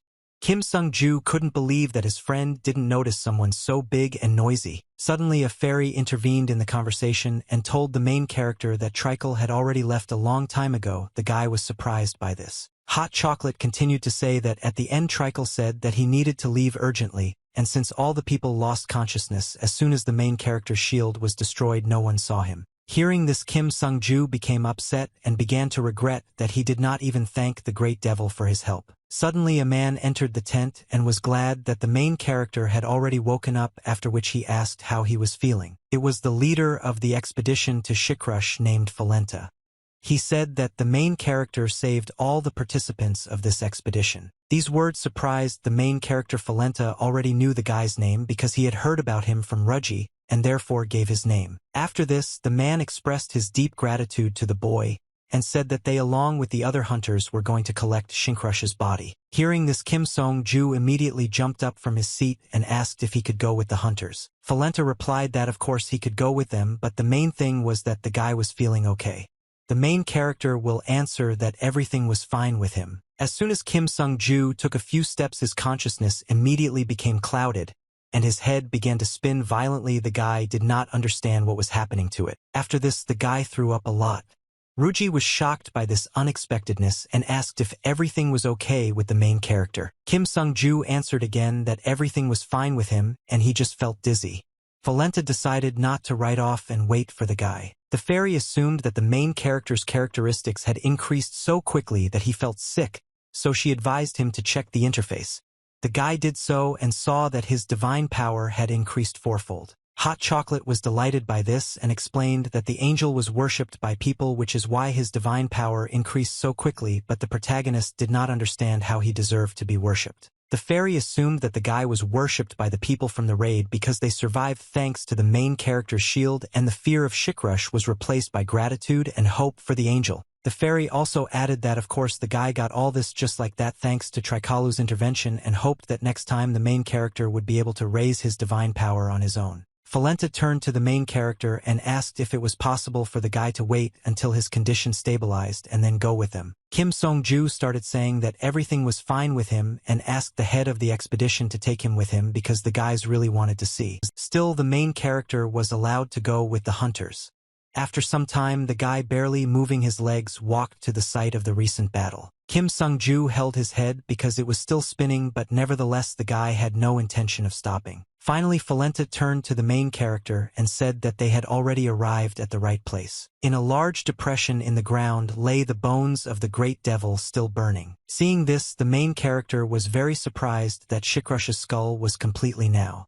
The fairy replied that it was not a joke and said that Trikle broke the skull of an old friend with his bare hands. Afterwards, Hot Chocolate described the process with admiration, as if someone had squeezed an orange hard, causing the juice to fly everywhere. Unexpectedly, Valenta turned to the main character and said that he could look for something interesting because a lot of money could be made on the remains of the great devil. The guy liked what he heard and he decided to immediately see if there was anything worthwhile here. To do this, the main character spread his angel wings because from a bird's eye view it was possible to see everything much better. Kim Sung-ju quickly rose into the sky and began to carefully look at the remains of the great devil. Very soon something caught the attention of the main character, which surprised him greatly. Some object that was almost completely buried in the sand was shining brightly, reflecting the light from the fire.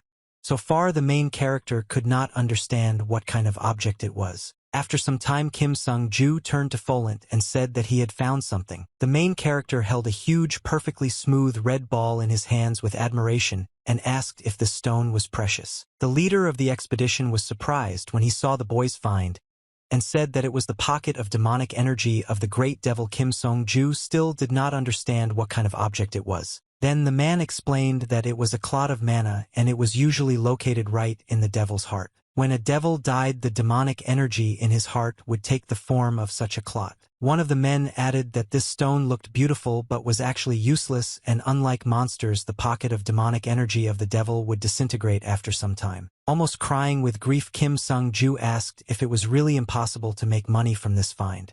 Valenta confirmed this. The man also added that if you leave this clot with you, then in about 12 hours it will disappear.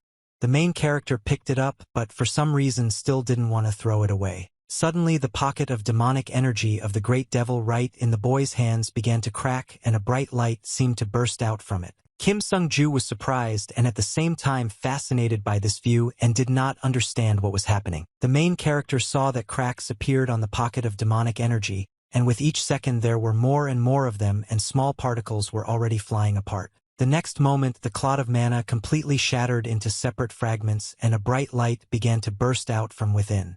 At that moment, the system reported that the guy had received a large amount of demonic energy. While everyone present was surprised by what had happened, the system reported that the demonic energy had been transformed into divine power, and its surplus had been replaced with experience points. The main character was glad that in the end his find turned out to be very useful because now he had the 24th level and his sacred power was 241 points. On a large wooden table were neatly stacked some documents, and next to it stood several bottles with various liquids. Suddenly the phone rang in the room. The girl put the phone to her ear and said that the caller had reached Moron's hospital. It turned out that they called the hospital about the trip to Shikrush and reported that all the participants were already returning back.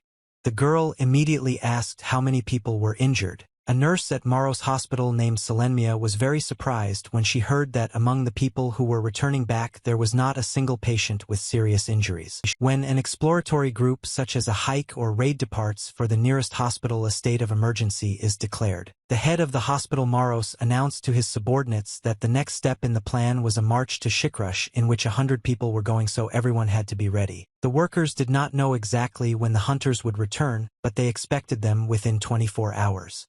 Due to the large number of wounded, the medical staff was under enormous strain. But despite this, he had no other choice at Maros Hospital because they needed to help all the wounded. But this time everything was somehow strange. One of the participants in the hike took the nurse by the hands. Crofis greeted the beautiful girl and, noticing the dark circles under her eyes, assumed that she had suffered greatly because of the wounded hunters. The guy was about to suggest to the shocked Selenmia to go on a meeting with him, but Ruji quickly calmed her friend down. After that, the girl apologized to the nurse and together with Crofis they left. Selenmia was surprised at how kind this patient was. One of the doctors cannot believe that the hunters actually went on a raid because they only had bruises, fractures, and abrasions as if they had played football. Selenmia said that according to rumors all of their patients today went hunting for the Great Devil, and it was a miracle that there were no seriously injured people among them. The nurse's colleague thought that this was very strange because before their patients had suffered much more serious injuries, although they did not go on such dangerous missions. The doctor also did not understand how it could happen that only one child who was brought in the arms of the head of the campaign Folant ended up in the hospital. Selenmia was surprised by this and did not understand why a child was participating in the city. Then the man said that his name was Kim Song-ju and he was a conscript. The main character was unconscious after absorbing demonic energy, so he was the only patient who had to be immediately hospitalized. Suddenly the doctor said that if the nurse had a chance she should find out why this happened. He assigned this task to her.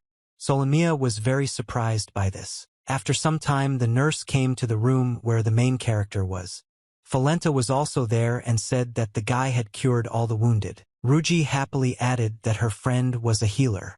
Selenmia didn't know what that word was but assumed it meant healer. The head of the expedition, recalling what happened, continued to say that if it were not for Kim Song-jun's healing abilities, the hunters would not have achieved such a result. Based on his rich experience, Falenta believed that the campaign against Shikrush was the worst of all that a man had ever taken part in. Although the hunters were able to kill the Great Devil, there were many wounded, so the man would not be surprised if they died right in that valley. But Kim Sung-ju quickly got to work and with his healing abilities helped everyone in need. Falenta believed that, in that situation, the main character became a real savior for them all. While working, the guy received system messages that if his believers were in a sufficient area, then his sacred power and healing skills increased depending on the number of people. Falenta continued to say that the main character helped many of the wounded, after which he lost consciousness and remained in that state for 3 days. Selenmia asked the man not to worry because the doctor had already examined Kim-sun and said that the guy was just slightly exhausted and needed rest. The nurse continued to say that from today on she was assigned responsibility for the main character and would monitor the condition of this patient.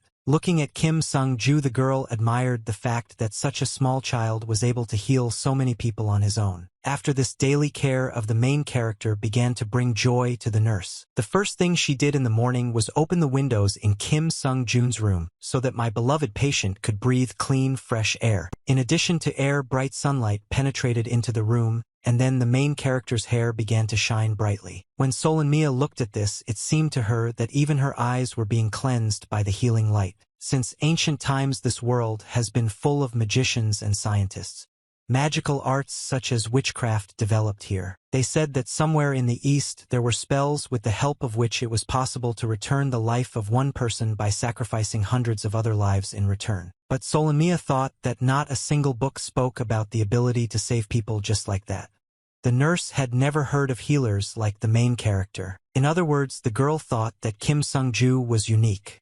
Thinking about this, she began to extend her hand to the guy. Putting her hand on his head, the nurse smiled and wished that her beloved patient, whom she admired, would wake up as quickly as possible. Suddenly someone knocked on the door of the room asking permission to enter. Solomia was frightened by the surprise. The girl immediately took her hand away from the main character and said that visitors could enter the room. Kim Sung-joon's ward was never empty because there were always people who brought the main character gifts and flowers as a sign of gratitude. Of course, the guy was visited by the hunters he saved. One of the visitors said that today he also bought a bouquet. The nurse replied that if the hunter keeps it, she will decorate the ward with it. Friends, comrades, and family members of those hunters also came to visit Kim Sung-joon. Even leaders of large guilds and famous adventurers who were in no way connected with him visited the main character. There were so many gifts and flowers that Solomia began to doubt whether there were too many of them. The entire room was literally filled with flowers brought by visitors as a token of gratitude. The nurse was afraid that this might make Kim Sung-joon uncomfortable, and so the guy would ask to remove all of this. The girl was surprised that although the main character had a weak body, he had such magical power that he attracted so many people and therefore believed that this child was so outstanding that she would never be able to realize it.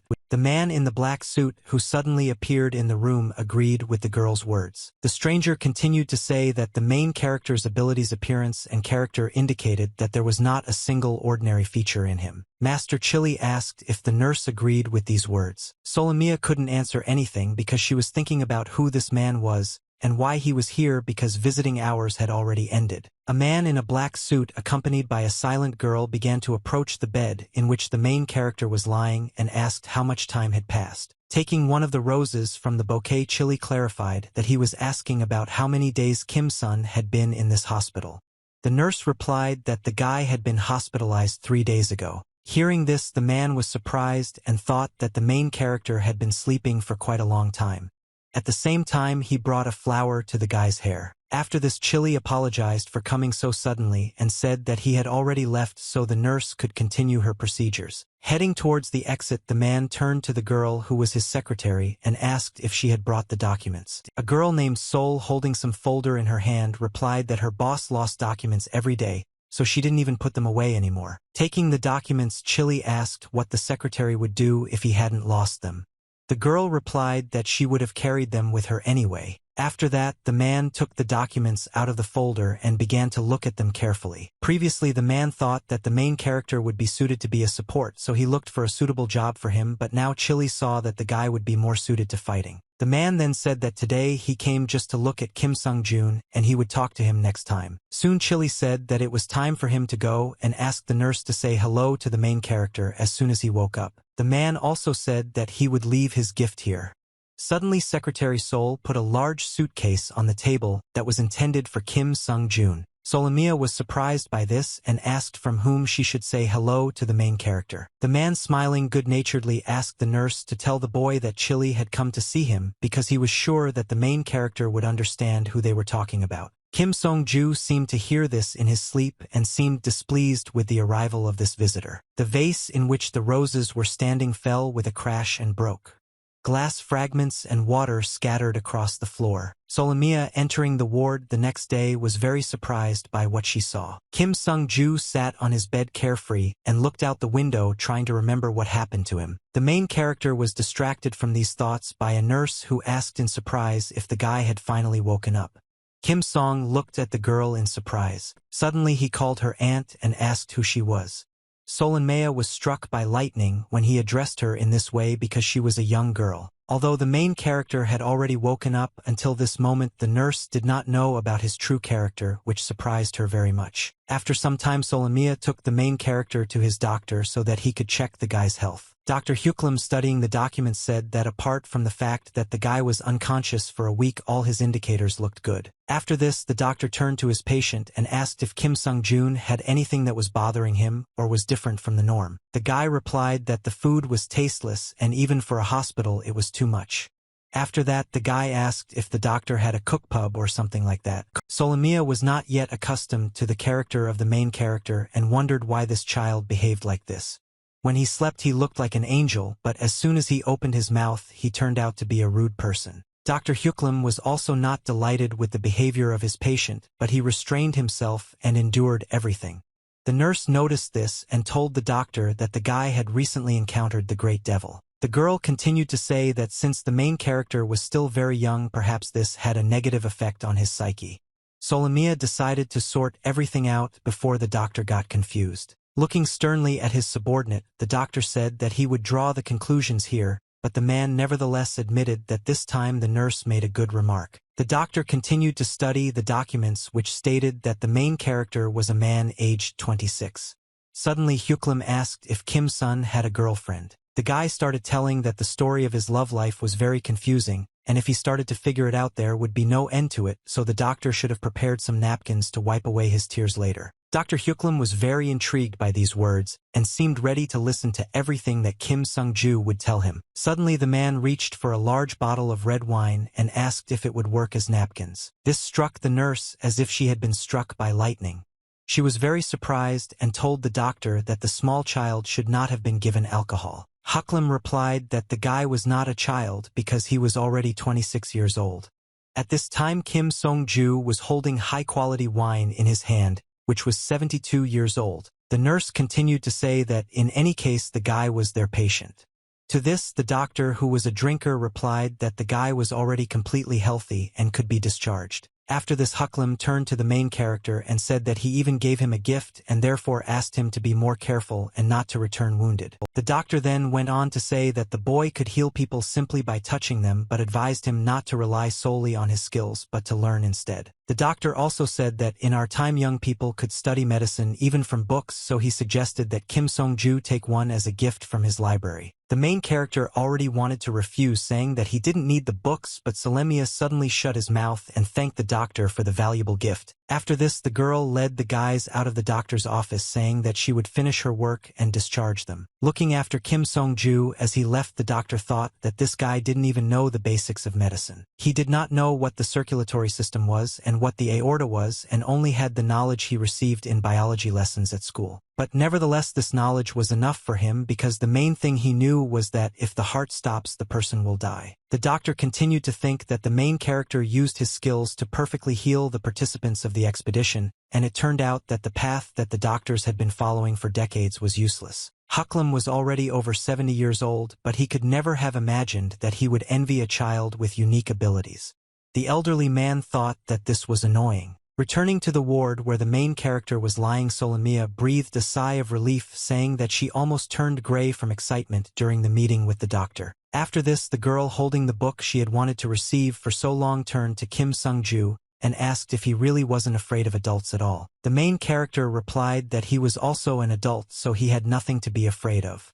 After which he asked what happened to his things, in which he arrived at the hospital. The girl reported that among the numerous gifts that people brought there were also new clothes that the guy could change into. Kim Sung-ju was surprised by this. After this, the main character noticed a battered brown suitcase and annoyedly suggested that the clothes in it might not be very good. Kim Sung-ju was about to refuse, but suddenly he thought about it and decided that whatever clothes he had there would be better than what he had now. After some time, the main character changed his clothes. The guy's appearance amazed Solomia. The girl was delighted and thought that these clothes suited Kim Sung-jun very well. Reluctantly, the main character agreed with this, adding that these clothes were also comfortable. The girl was even more touched when she saw that the guy was embarrassed. Suddenly the guy received a system message which said that the uniform was embroidered with pieces of starlight. This surprised the main character. The message also said that thanks to this uniform the body became lighter and added 120 pp points. Kim Sung-ju could not remember what this abbreviation meant. Suddenly a fairy appeared out of nowhere and explained that PP stood for protect point, which was a numerical value and equivalent to a shield that covered the skin. The main character was very scared out of surprise and reflexively attacked hot chocolate in order to throw the supposed danger away from you. For some time the guy trembled with fear and said loudly that he had already asked the fairy not to scare him. The fairy explained that she was simply happy to meet the main character. Hot chocolate continued to say that in any case it was very good equipment and asked who the main character got it from. Solomia replied that these clothes were left by a man named Chili. This man also asked the main character to come to him when he was discharged.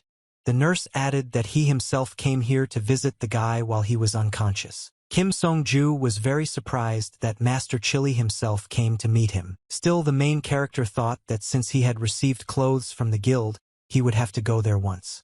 His house was nearby anyway. After some time, the guy came to the manager of the house where he lived and was very surprised by what he was told. The man asked the main character not to be so surprised. Meanwhile, Kim Sung-ju was very nervous and angry, which is why he clenched his hand into a fist. The manager continued to say that the villa in which the guy lived was being transferred to the next tenant, since no one had been there for more than a month. The main character did not understand what kind of laws these were because he had been on a campaign the whole time. The man replied that this was precisely why the guy needed to be warned about this in advance. After that, the manager showed the contract and said that everything was clearly written in it. Kim Sung-ju was surprised that there was something there. The man then said that he was sorry, but he could not help the main character in any way. The guy was shocked and simply had no words. The manager said again that he was very sorry, after which the main character left the place that not long ago he considered his home. Shirley Fleichen was a city of the summoned where everyone walked their own personal path. Some led a measured life, getting a regular job or starting their own business. And some left the city and became adventurers who explored this world. Still in shock, Kim Sung-ju took his few things and mindlessly wandered around the city, not understanding what he was supposed to do. In the case of the main character, it was safe to say that from the very beginning he had no choice but to go on an adventure. Kim Sung-ju fell to the ground in the middle of the street and began to scream loudly that he did not want to become homeless, which attracted the attention of surprised passers-by. After hearing the main character's story, Rinko laughed and clarified that the guy now had nowhere to go. Kim Sung-ju said with regret that he didn't know it would turn out like this. The man said that he was sorry that it happened this way, but the guy did not despair and said that he could handle it. After this, Rinko, pouring tea for his guest, asked where he planned to go. The protagonist briefly answered that he would go where the money was. Then the man said that strong summons hunted big monsters or special creatures and rare things, but this was only suitable for a very small number of summons. Rinko let's continue to say that those summoned like the guy who was just getting used to life in the new world usually went to the dungeon. Kim Seon-ju had only heard about the unknown spaces of the dungeon from rumors or guides. The dungeons contained hidden gold and silver treasures, as well as many other untold riches. But besides this, unique types of monsters that could not be seen from the outside slumber in the dungeons. For the summoned who went there to level up, the dungeon was a land of opportunity and the best place to hunt. The protagonist asked the man if he could go there alone. Rinko confirmed this and added that the dungeon was not always teeming with terrible monsters. The man then suggested that the boy would be able to find valuable objects there that he could endow with special power and turn them into items for ease of use. Unexpectedly, Rinko noticed the main character's clothes and assumed that they were also an item. Kim Sung-ju was surprised by this. Seeing the guy's reaction, the man asked if he didn't know about this. Then the main character said that he received these clothes when he was in the hospital from Master Chili. Hearing this, the man assumed that the guy interested his boss since he gave him such a gift. Suddenly, the main character remembered that he was going to visit Master Chili once to thank him. Rinko was surprised. He thought that the guy wanted to thank him because he received an order from him. Kim Sung-ju began to deny it and explained that he would just come to him when he had time. Hearing this, the man hoped that the main character would use his chance to get closer to Master Chili. Angela, who was not really happy with this prospect, but he agreed. In fact, the reason the guy wanted to meet Chili ended up being that he just wanted information about Ronan's third Bible. Finding this Bible was the only task Kim Sung-jun had to complete. But this was just the guy's guess, and he was not sure that this was exactly what the Divine Dragon wanted from him. Unexpectedly, Rinko suggested that the main character's thoughts were troubled by the book he spoke about last time and said that he would not gather much information here. The man said that ordinary people did not know much about such treasures because information about them was monopolized by devil hunters. Kim Sung-ju replied with annoyance that he knew this. Then Rinko said that there were very few real devil hunters. They secretly roamed all over Shirley Fleichen and hunted down devils and rare monsters in order to obtain treasures. But fortunately for Kim Sung-jun, Master Chili was especially close to these hunters. That is why the man assumed that perhaps his boss already knew about the existence of the Bible, which interested the main character so much. After this conversation, Kim Sung-ju went to the city to prepare for an important matter and visit the local market. The fairy turned to the main character and said that he had not heard anything useful and suggested that the guy was now going on a journey. Kim Sung-ju replied that he had nothing else to do in this city, and even though Rinko had prepared a backpack for him for the trip, there were still a lot of things missing in it. Suddenly, the main character heard a weapons shop merchant loudly calling out to customers, saying that he had received new items from the forge. Hearing this, Kim Song-ju decided to begin his preparations for the journey by acquiring weapons. The main character immediately opened the door and entered the weapons shop. The merchant greeted his customer. Kim Song-ju was surprised by the abundance of various weapons that were sold here. Suddenly, Hot Chocolate asked the guy if a healer really needed a weapon. The main character replied that he could not walk around this dangerous world with bare hands, so he had to buy some kind of protective equipment. For some time, the guy walked between the racks of weapons and thought about what would be best for him to use. The fairy said that the best weapon for the guy would be a bow to attack from long distances, since the main character was not very good in close combat. Kim Sung-ju didn't like this idea because he didn't like to attack from afar. Suddenly, the guy noticed the sword. The protagonist thought that this was a good option because it was always believed that the sword was the king of all weapons. The fairy replied that, from the point of view of efficiency, it was better to buy a battle axe. Kim Sung-ju continued to insist on buying the sword. Then Hot Chocolate asked the guy if there was any special reason for it. The protagonist replied that it looked cool. From what he heard, the fairy sent lightning. She could not argue with such arguments. However, she said that the guy would not be suitable for a cutting weapon because the hunters who used the sword filled it with energy, and due to training the sword got stuck. But with the divine power that the main character possessed, this would not work because they contradicted each other. The boy's divine power was not intended for attack. It was a defensive energy like a shield that protected the knight. The fairy continued to say that this was why buying cutting weapons was ineffective, but Kim Song-ju did not listen to her and was already completing the purchase of weapons. Hot Chocolate noticed this and looked at the counter and saw that the main character was buying himself a huge mace with sharp spikes. Kim Sung-ju said that he understood that cutting weapons were not suitable for him, and therefore he bought something that he could hit with using his divine power. The arms dealer was very surprised to see a seemingly small child buying such a dangerous weapon. He warned the guy that the mace was very heavy and asked if the main character was sure that he could lift it. Kim Sung-ju replied that everything was fine and asked to sell him the weapon.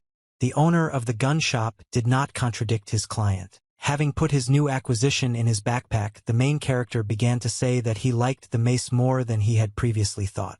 The fairy did not share the guy's enthusiasm. After this, Hot Chocolate assumed that this was the end of the shopping trips, since it seemed that the main character did not need anything else. Kim Sung-ju thought for a moment and replied that he needed to buy one more thing that was the most important. The fairy was very surprised by this and did not understand what else the guy needed. At this time, the main character looked around trying to find a place where he could buy it. Finally, the guy found what he needed.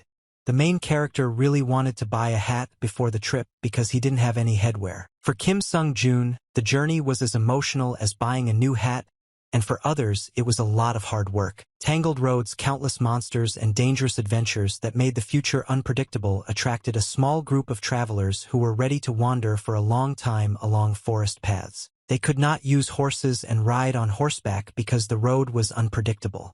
In addition, they were plagued by minor misfortunes along the way, such as a broken flashlight. The difficulties and dangers ahead did not frighten the travelers, and they continued their adventures. Only fatigue and hunger could make them stop for a while. These adventures led travelers to treasures that were unknown to the world, and to mysterious creatures and monsters, and then new encounters awaited them. One of the adventure participants decided that since the sun had already set, the group should stop here for the night. A guy named Panted, who was the leader of the Panted team, climbed a small mountain to look around. The guy peered into the quiet night forest and anticipated what he and his comrades would encounter on the way tomorrow. After these thoughts, he decided that he should have a good rest before tomorrow. The Patrid team was a small group of conscripts who began to seek adventure.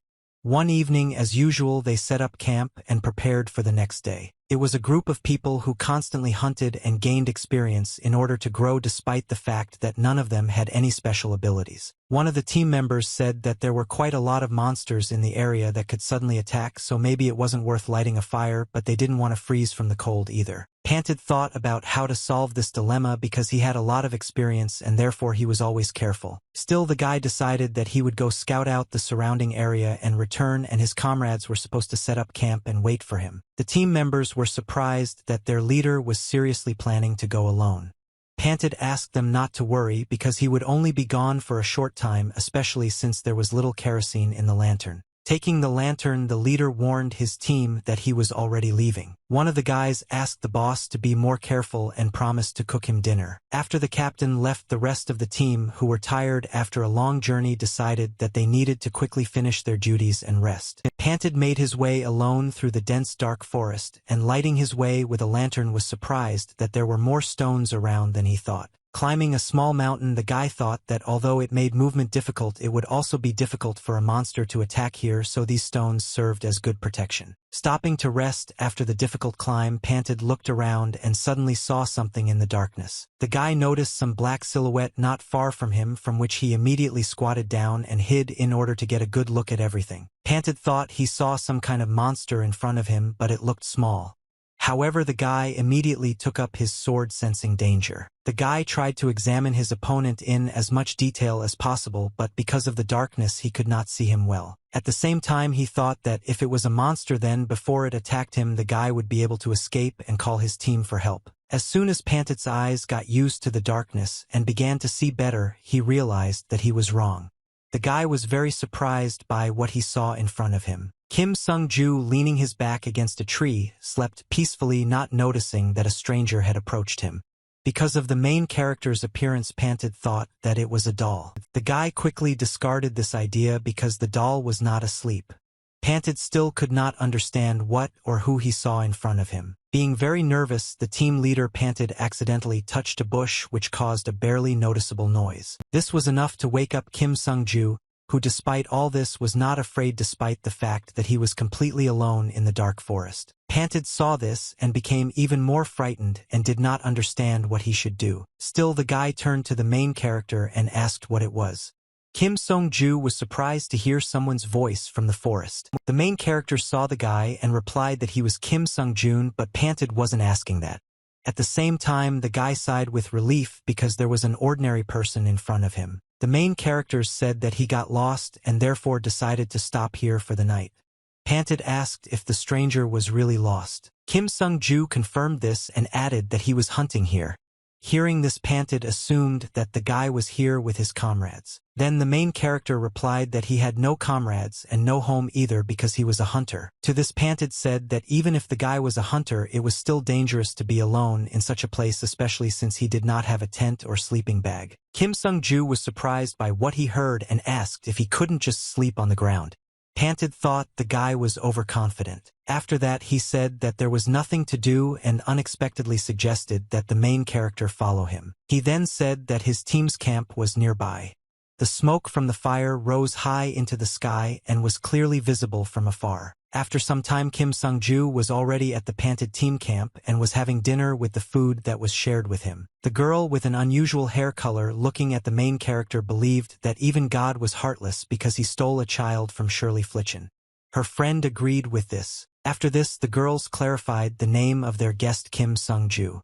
Hearing positive answers, all members of the team immediately realized that he was the very healer everyone was talking about. Next, they asked the protagonist to demonstrate his healing abilities, but Panted asked his comrades not to distract the man from eating. After that, he apologized for the behavior of his friends and said that everyone was surprised because they met the man about whom they had talked so much. Kim Sung-ju responded that everything was fine and that they eventually fed him. The guy who was sitting next to the main character thought that their meeting was predetermined by fate and invited him to go hunting with them tomorrow because there was a dungeon nearby. Kim Sung-ju was surprised when he heard the proposal to go into the dungeon with Team Panted. One of the team members said that they usually went in search of adventure and came here to go to the natural dungeon. The protagonist asked what natural dungeon meant. Unexpectedly, the guy in glasses volunteered to give a detailed explanation. He said that in this world there were an infinite number of types of dungeons, but if you try to organize them you get several types, the first of which were dimensional dungeons. It was a simulated space that was modeled after places that exist in reality.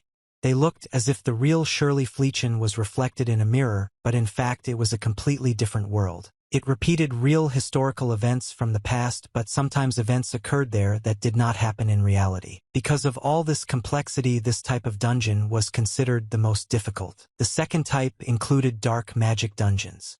Long ago, dark magicians who lived during the period of heavenly grace created places throughout the continent where they hid magical treasures in order to protect the magical civilization. The value of these treasures was astronomical, and if they were sold, the money would be enough to live happily for the rest of one's life.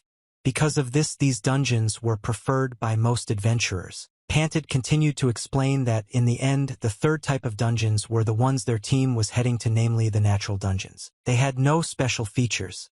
In such dungeons, one strong monster hid, and the rest were attracted to its energy, so the space around was already dangerous. Panted continued to say that such places were also popular among the summoned because there were a lot of monsters here, and if you were lucky you could get something useful. After that, Kim Sung-ju said that he heard that if you go into such a dungeon, most hunters couldn't even breathe because of the dark energy. Panted confirmed that this had indeed happened, but it shouldn't have happened here.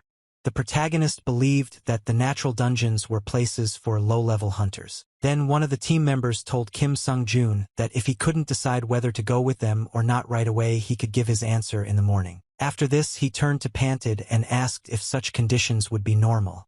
The team leader confirmed this. The main character was also told that a place to spend the night was already ready, and they offered him to sleep in a tent. The guy thanked his new acquaintances for this. Left alone, Kim Sung-ju began to meticulously think about the offer to go into the dungeon with the Pantheon team. Seeing that the guy was too tense because of this question, the fairy asked if he was going to go to the dungeon with his new acquaintances. The main characters answered that he would not like to do this, especially since he was suspicious that they helped him just like that. The fairy said that these people did not look like the kidnappers. After that, she was surprised that Kim Song was so suspicious.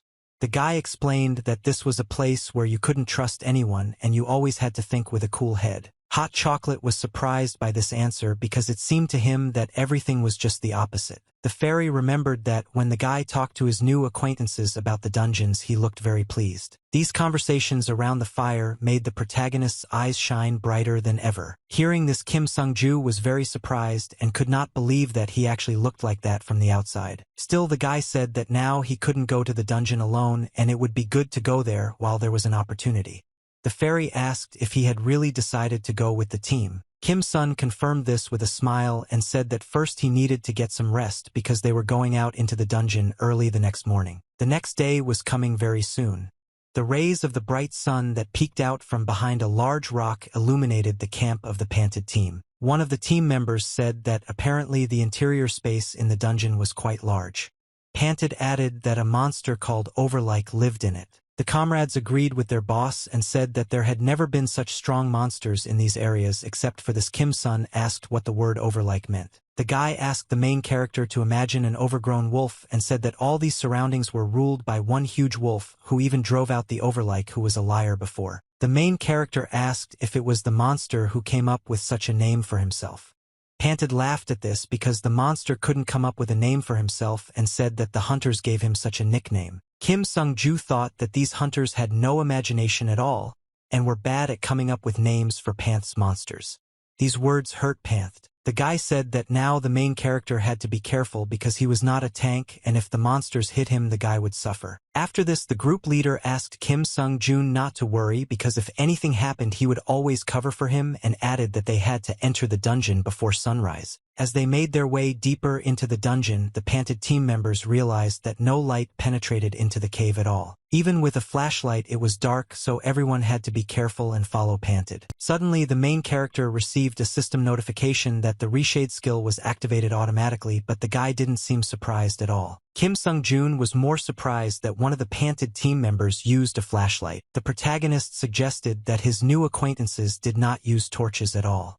To this, the fairy said that they were already outdated because surely Flichen did not lag behind in technology. Suddenly, the guy who was walking in front of Kim Sung-jun stopped and began to look at your flashlight with surprise. Panted immediately asked his friend what happened. The guy explained that his flashlight was dead and asked if anyone had any spare batteries. The girl with turquoise hair replied that all the batteries were gone and that this was the last one. At that moment, the second flashlight that the team had also died. Kim Sung-ju was surprised that his new acquaintances did not stock up on batteries when they were in the city of Curet. As soon as the guy took the flashlight in his hand, the system immediately reported that it was an old flashlight that did not shine well because its battery was almost dead, so it was useless. Then the guy with glasses suggested waiting until midday when the sun's rays would break through into the cave. The second guy noted that, in that case, they wouldn't be able to hunt normally. Panted calmed his comrades who had begun to argue and conflict with each other, and said that everything was not so bad that hunting was impossible. The girl agreed with this and suggested using a combat flash to illuminate the path. Hearing this, the main character was surprised and asked what the battle flash was. The girl showed a small ball and said that if you throw it before the fight, it will brightly illuminate everything around, but they were very expensive. Hearing this, Kim Song became curious about whether he could illuminate the space with the light of blessing.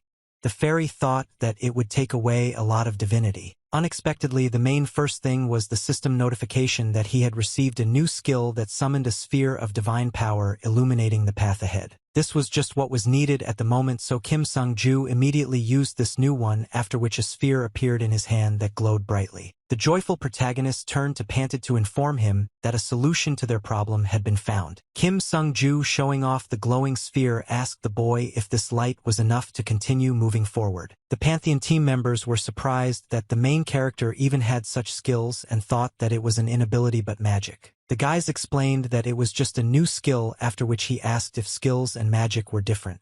The girl explained that most magic could not be replaced by abilities. In magic, it was necessary to have an understanding of complex formulas and the structure of mana, and it could only be used by a person who understood the limits of his mana, but with abilities everything was different. Kim Sung-ju said that everything was clear to him, after which he went ahead without waiting for anyone. The girl assumed that the guy did not listen to her at all. Without even suspecting that danger was waiting for them ahead, Panted ordered his comrades to set out on their journey since they now had light. Suddenly, an ominous sound echoed throughout the dungeon, which immediately drew the attention of the Panted team members. Kim Sung-ju asked the captain what that sound was. Without answering the question, Panted asked the protagonist to step back. Suddenly, several huge poisonous snakes with the head of a wolf appeared in front of our heroes. The dangerous monsters immediately turned their gaze to the hunters. The captain reminded his comrades that they had to be careful because they all knew how dangerous this monster was. After that, he asked permission to deal with the snake. As soon as the monster approached, our heroes, Panted commanded his team to prepare to attack the enemy. Everyone immediately took their places and prepared to defend themselves from the monster's attacks. A snake with a wolf's head opening its mouth wide attacked the guy with the shield, but he managed to defend himself and gave his comrades the opportunity to attack the monster. Panted realized that this was a great moment and, swinging his sword, cut off the monster's head, after which he praised his comrade for a job well done. After this, the team decided to deal with the next enemy. All this was watched from the side by a surprised Kim Sung-ju, who thought that the hunters were quite good at their job. The protagonist thought that the team not only had a bright and skillful fighting style like Ruji, but also an excellent knowledge of each other's maneuvers. Kim Sung-ju was slightly shocked and didn't even know how he could help in this situation because it seemed like everything was going as well as possible. Suddenly, the main character was approached by a worried hot chocolate. The guy was scared, not understanding what had happened. The fairy reported that one of the members of the Panted team was wounded in battle. The girl with turquoise hair was holding her hand, on which a deep bleeding wound was visible. Kim Sung-ju immediately ran up to the injured girl and asked if she was okay. The girl, trying to endure severe pain, said that she was bitten by a poisonous snake. Having heard this, the main character took her aside. After this, the guy asked the wounded girl if it was just a bite because the wound looked too serious. Suddenly, the protagonist received a system message warning that the snake's poison had entered the subject's body, and if the wound was healed before detoxification, it would be difficult to neutralize the poison later. Kim Sung-ju began to get nervous because he now knew that the girl had been poisoned, but he still did not understand how he could extract the poison from her body. At this moment, Hot Chocolate came to the aid of the main character and advised the guy to use the healing touch skill. Despite the guy's concerns, the fairy explained that this skill was not used to heal wounds. Thanks to it, it was possible to detect poison that had entered the body and neutralize it. The guy was very surprised by this. Hot Chocolate believed that the main character would succeed and advised him to just close his eyes and concentrate. Kim Sun raised his hand to the wounded girl. For some time, the guy could not bring himself to do this because he was very afraid of harming the girl. Still, he remembered the fairy's advice that he needed to close his eyes and concentrate on the process. Thanks to the use of the skill, the protagonist's hand began to glow with a bright light. The process of searching for snake venom began. Kim Sung-ju thought intently about how he was definitely somewhere in this body and imagined the poison as something dirty and foreign. After some time, Hot Chocolate asked the main character if he could feel anything. Suddenly, Kim Sung-ju began to smile and confirmed that he had found what he was looking for. While removing the snake venom from the wound, the guy received a system message that the divine power had discovered a new property, and now with its help it was possible to detect the poison. Also thanks to this, the main character has unlocked a new level 1 detoxification skill. A satisfied Kim Sung-ju breathed a sigh of relief and stared at the poison he had managed to pull out. The system reported that the guy had managed to completely cleanse the girl's wound of the poison. After some time, all the poisonous wolf-headed snakes were defeated by the Panted team. The team leader breathed a sigh of relief and hid his sword because he had finally managed to kill all the opponents. One of the guys regretted that the blade of his sword had become dull due to the poison. Soon Panted noticed that the main character was nowhere to be seen and began to look around. Suddenly he saw how his comrades had huddled together. They were surprised and could not believe that everything worked out. The comrades thought that the skill that healed people was very cool and thought that it was something divine. They watched Kim Sung-ju's work and now understood why he was called a healer. The system reported that thanks to people's attention, the protagonist's divine power was restored and the maximum reserve of strength increased. Hot Chocolate noticed that the guy was already tired and asked if he had overdone it by using his healing abilities beyond measure. Kim Song replied that he was fine for now despite the fact that it was difficult to use the detox skill. The fairy warned that this skill required a large amount of divine power. Suddenly, one of the team members turned to the main character and asked if he could heal him. Kim Song asked what was wrong with him. Then the guy, wiping away his tears, replied that he had suffered severe mental trauma, the cause of which was a broken heart. The main character started to get angry and say that he didn't have time to fool around. Panted watched all this with a smile. The guy thanked Kim Sung-jun because it was thanks to him that they no longer had any wounded. The main character replied that for him it was nothing. The commander heard this and ordered his team to move forward because they still had a long journey into the depths of the dungeon ahead of them. Everyone agreed with this. After some time and several encounters with monsters, Kim Sung-ju was completely exhausted and could barely move his legs. The guy didn't understand why there were so many monsters in these dungeons and assumed that Overlike wasn't here. Despite this, the team members were happy that they had collected a lot of cores. One of the guys looked into his bag and said that the monsters here had fairly large cores and only with their help could one make good money. Then the main character asked if they wouldn't disappear just like the devil's core. One of the guys explained that these cores remained in the same state and were sold as a source of energy. The team members promised that as soon as they left the dungeon, they would definitely count Kim Sung-jun's share.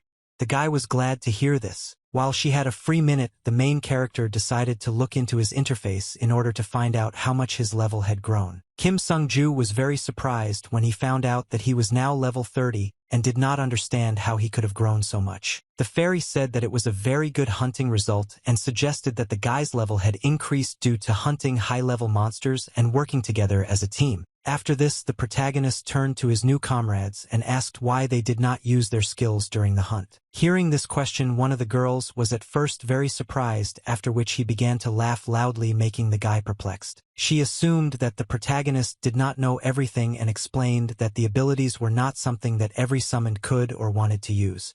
Kim Song did not understand what the girl meant. The girl then suggested that the main character did not know about this because from the very beginning he received the skills of a healer, but the conditions for obtaining abilities were very strict. The guy continued to say that the skill could only be acquired by repeating the same action over and over again to maximize efficiency. If this path seemed too difficult, one could use the ability core, but even then the abilities could not be used as and when one wanted. This took a huge amount of mana and required a high level and experience. In addition, some abilities could cause negative effects. Panted will continue to say that for using his ability such negative effects should not follow, therefore he believed that it was a blessing Kim Seon-ju did not know about all this before. Suddenly the team leader began to look around and assume that judging by the landscape around them, they were already at their destination. The protagonist noticed a large hole in the ground and asked what it was for.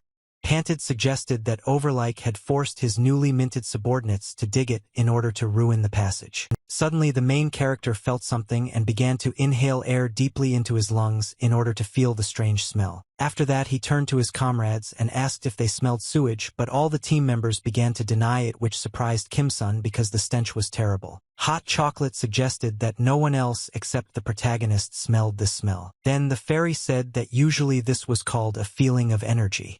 This could be understood if even when closing the nose the smell did not disappear. This was just such a case. Kim Sung-ju closed his nose, but the smell did not go away. Suddenly the main character noticed an old tree with a large hollow in it. It seemed that he came from there. Kim Sung-ju immediately called his comrades to look at his find. Pointing to a hollow in the village, the main character suggested that he had found the passage they needed. Kim Sung-ju believed that this was the entrance to Overlike's lair. Panted began to peer inside carefully and try to make out the passage, not understanding whether this was really what was needed. At this time all the team members took their battle positions and were ready at any moment to repel an unexpected attack of monsters. Along the way they asked the captain what he saw there. The main character said that it was too dark there and therefore suggested that he look at everything himself. The guy who was standing next to him replied that Kim-sun did not know what Overlike looked like, unlike Panth.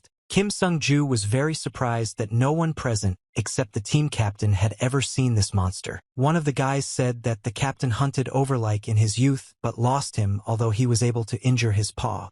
The main character asked if Overlike was so strong or Panted was weak. The guy replied that it wasn't quite like that and continued to say that Overlike was very strong and even just hitting him with a sword was already an achievement. After that the guy said that the main character was still a novice hunter, so he asked permission to tell him more about Overlike. He began to say that usually monsters had many mutations including in appearance. However, if you look at Overlike, he looked like an ordinary wolf. It turned out that all of his peculiarities were hidden in his internal structure and organs. Overlike's muscles were developed to an impossible level. They were so strong that it was almost impossible to pierce them with a spear or arrow. Also, when walking, Overlike trampled the ground beneath him because he was very powerful. Having received all this information, the main character had a logical question, namely, he was interested in how in this case the Panted team was going to hunt this wolf. Suddenly Panted, who had finished peering into the darkness, said that it was all worth it. After that the guy said that if Overlike was once the leader of the pack, now he lived alone underground, which means that he was expelled. Panted believed that if his assumption was correct, the wolf's wound on his leg was so deep that he lost his maneuverability. The guy with glasses continued to say that in the world of monsters, everything worked according to the laws of the jungle, and perhaps when Overlike was injured he lost his strength and became a burden to the pack. And that's why Panted believed that they could win if Overlike weakened. In addition, the guy did not forget that now there was a healer, Kim Sung-ju, on his team, so the chances of success increased. However, the captain asked his comrades not to lose their vigilance, and even if Overlike was wounded, he was still the boss of this dungeon. Suddenly Panted turned to one of the team members and asked if the bomb was ready yet.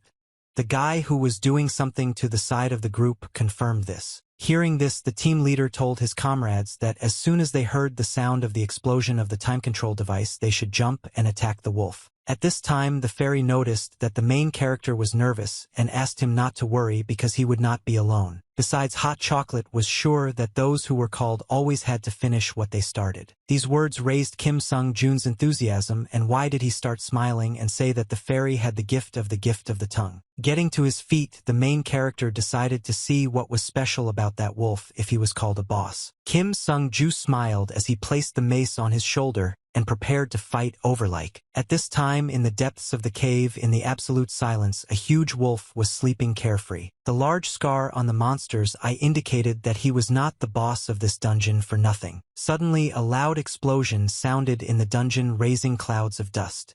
A bright fire completely drove away the darkness for a moment. The Panted team members waited for the smoke to clear and began to peer into the distance, trying to figure out what was hiding in the darkness. One of the guys was surprised that this cave was quite spacious and thought that Overlike had found a great place for a lair. Panted, who was very tense and without losing concentration for a moment, told his comrade to stop chatting because the owner of this cave had already come out to greet them personally. A pair of glowing eyes that belonged to a dangerous monster looked at the people from the darkness. Seeing our heroes, Overlike began to look at them angrily and growl loudly, demonstrating that he was not happy to see strangers in his dungeon. The wolf's twisted growl echoed throughout the cave, but the monster itself remained motionless in place, not taking its eyes off the people. The guy who held the shield in his hand assumed that Overlike was not going to enter the battle first.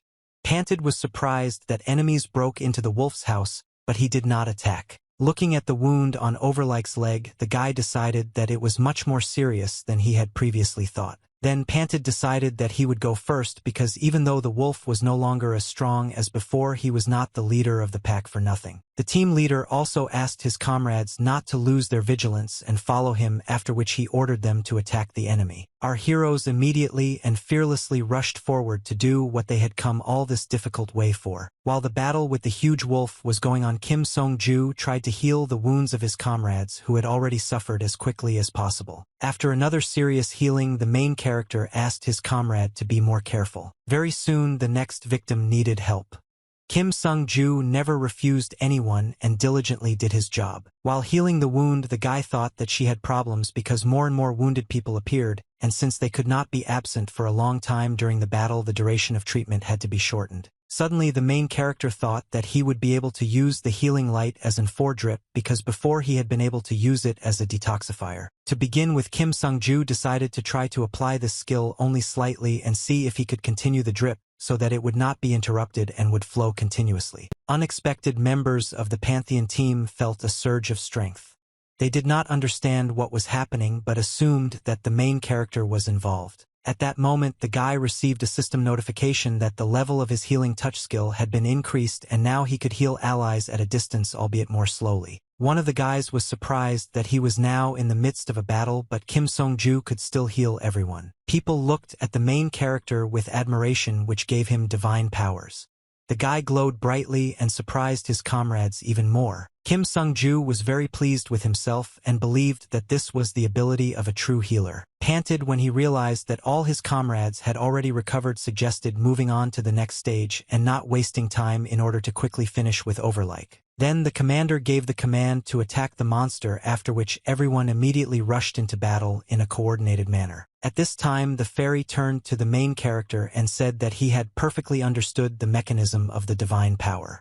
The guy was surprised by this and asked if it hadn't been like this from the very beginning. Hot Chocolate replied that it would be nice, but it was not easy to achieve success right away. Kim Sung-ju thought that he would succeed because he was now an angel. The guy continued to say that it was quite easy, but suddenly he felt a strange feeling that immediately interrupted him from his thoughts. This feeling indicated an approaching danger because Overlike ignored the members of the Pantheon team and aimed his gaze at the main character. The monster seemed to understand that if he couldn't defeat Kim Sung-ju, he wouldn't be able to defeat everyone else. Notice the angry look of the fierce wolf on you.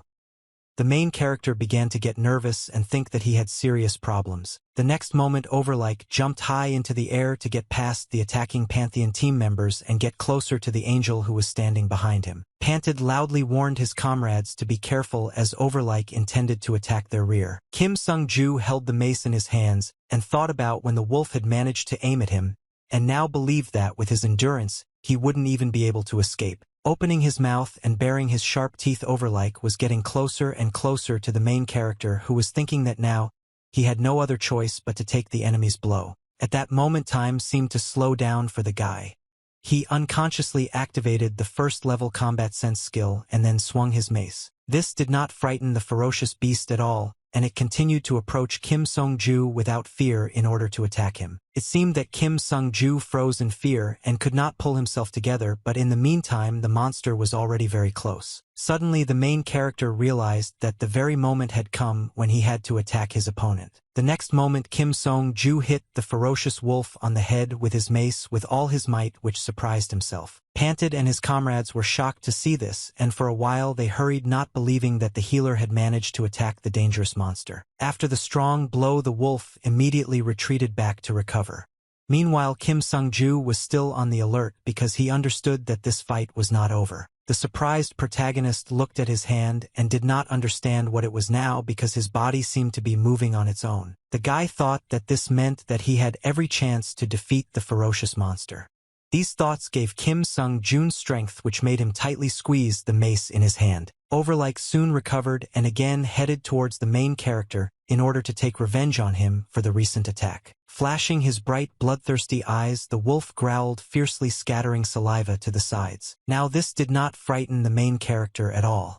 Waving his finger, the guy with a smile told his opponent to attack here, calling the monster a puppy. Overlike couldn't stand such humiliation and immediately rushed at Kim Sung-joon with his mouth wide open. The main character deftly dodged the monster and thought that if he wanted he could attack as he needed. Kim Sung-joo chose the right moment and with great passion hit Overlike on the head again. This blow stopped the ferocious wolf, who needed some time to recover but still continued to stand on his feet. The main character was unhappy that he did not cause any damage to the monster at all. The fairy noticed that the wolf looked as if the guy had ruined his mood with his attack. Very soon Overlike fully recovered and again headed towards the main character. We need to attack him. This time the rest of the panted team decided not to stand idle and started shooting at the cartoon with bows, but unfortunately without success. After this, the hunters rushed into battle, fulfilling the order of their commander, who said that they all needed to protect the healer. At this time, one of the guys turned to the main character, who was still fully focused on the battle, and asked if he was wounded. The guy then said that the main character was cool and held up well against the ferocious monster, but now he could leave him to the Pantheon team. This option did not suit Kim Seon-ju at all, so he left the guy who had not noticed anything yet and ran back into the battle. Running away and swinging his mace, the main character said that standing aside was not his style.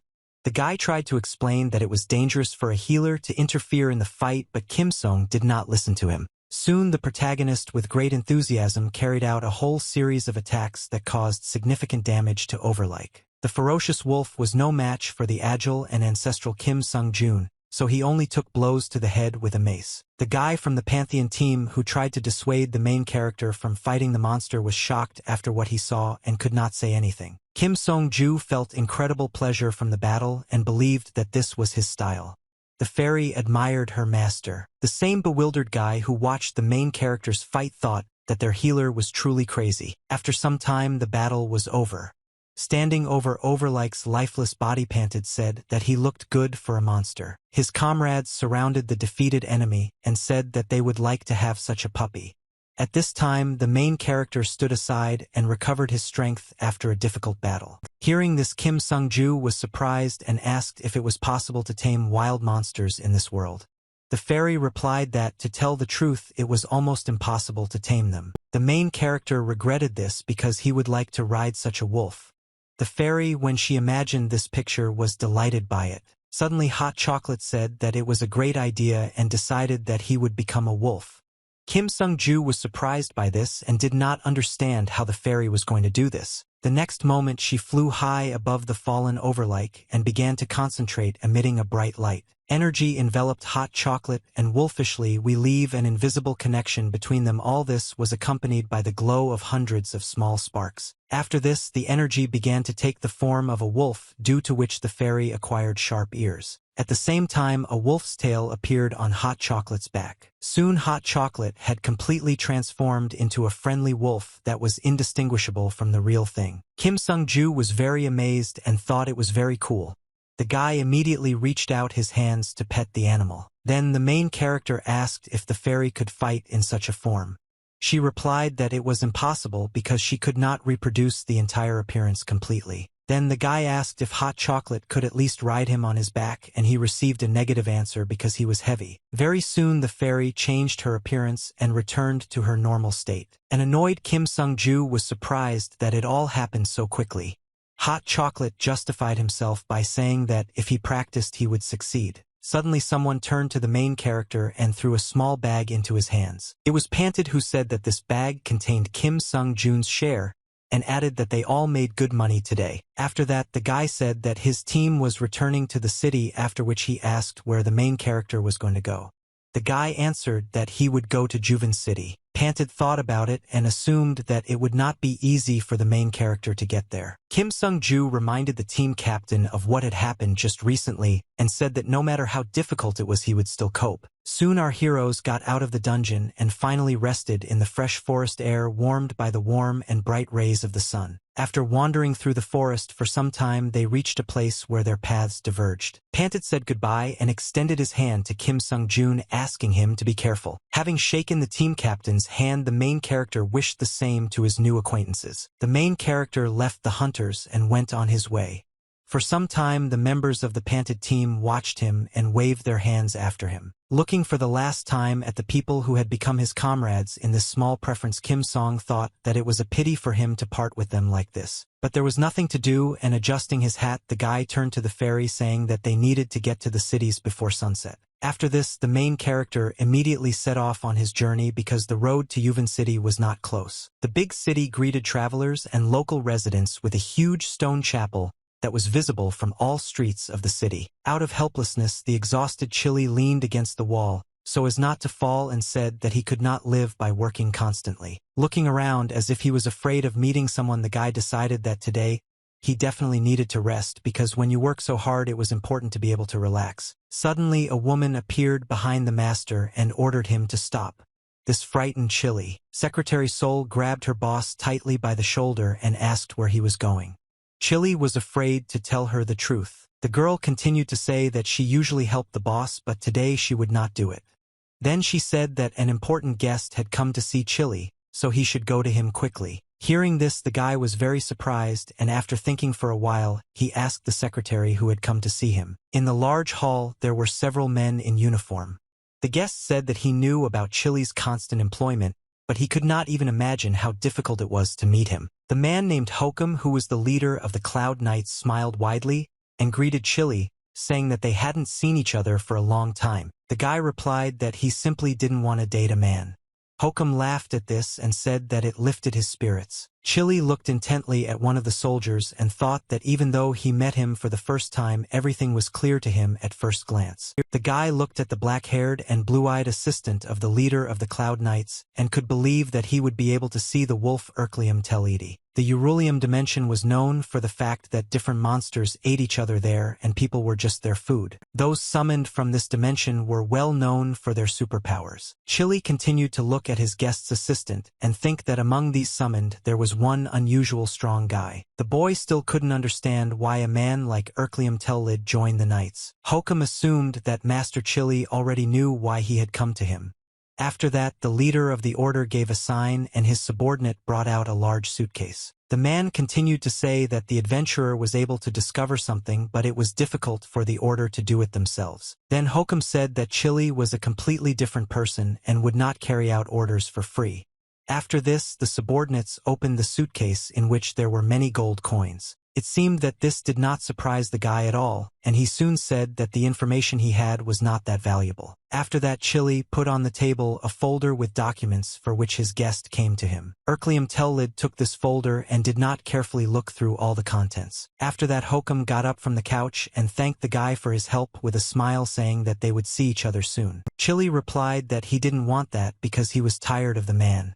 Hokum just laughed at that. After some time, the guy looked out the window and watched as his guest, accompanied by knights, left his place of work. Chili was surprised and did not understand why the leader of the order brought so many people with him for such an occasion. Still, the guy was glad that it was all over and thought that he needed to escape quickly before another case arose. Opening the door to leave the office, Chili saw Erklium Telidi in front of him and assumed that he would die as soon as he closed his eyes. The unexpected meeting seemed to strike the guy as if he was struck by lightning, and he timidly asked why the assistant to the head of the order was here now. Walking inside Erklium's office, Tellid said that he had heard that Chili had a lot of information and knew a lot. The guy replied that maybe it was like that, but maybe not.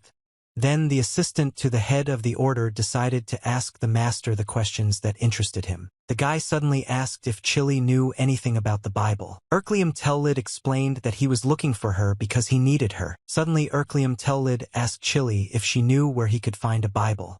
This question really surprised the guy. After thinking for a bit, he asked his guest why he needed her. Tellid clenched his fist tightly, which indicated that the guy did not want to talk about it again, but he still answered that the reason was the brand of black water. What he heard amazed Master Chili so much that he couldn't even say a word, and only continued to listen to what the assistant to the head of the order would tell him. Tellid explained that he wanted to remove this curse from someone close to him. At this time, the main character walked confidently through the city. Kim Sung-ju looked at the main attraction of the city and was glad that he finally got there.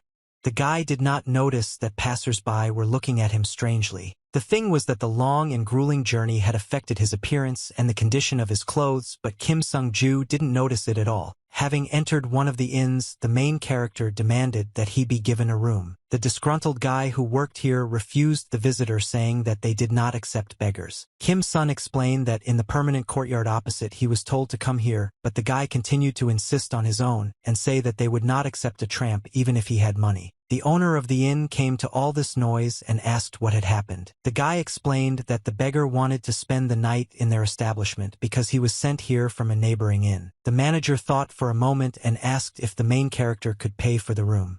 The guy was very pleased that the man did not drive the tramp away but began to talk to him. However, the man took Kim Sung-jun's side and said that their guest had no other place to stay and moreover he had money. The protagonist was pleased with his victory in this dispute and immediately demonstrated this to the innkeeper. The guy was very angry with his client, but he couldn't do anything about it. After a while, the guy calmed down and returned to his usual duties, which consisted of maintaining cleanliness in the establishment. The worker was unhappy that only beggars gathered in their tavern, and therefore the establishment was in terrible condition, and because of this the guy had a lot of trouble. These reflections were interrupted when one of the visitors unexpectedly approached the worker. The guy turned to the guest and politely but without enthusiasm asked what he needed. Suddenly he saw in front of him the main character who had just returned from the shower. Kim Sung-ju began to sit down at the table to place an order. After that he asked the worker with whom he had an argument to bring him some food. The guy was surprised and did not believe that this beggar was this girl. Because of this worker, it was as if lightning had struck him.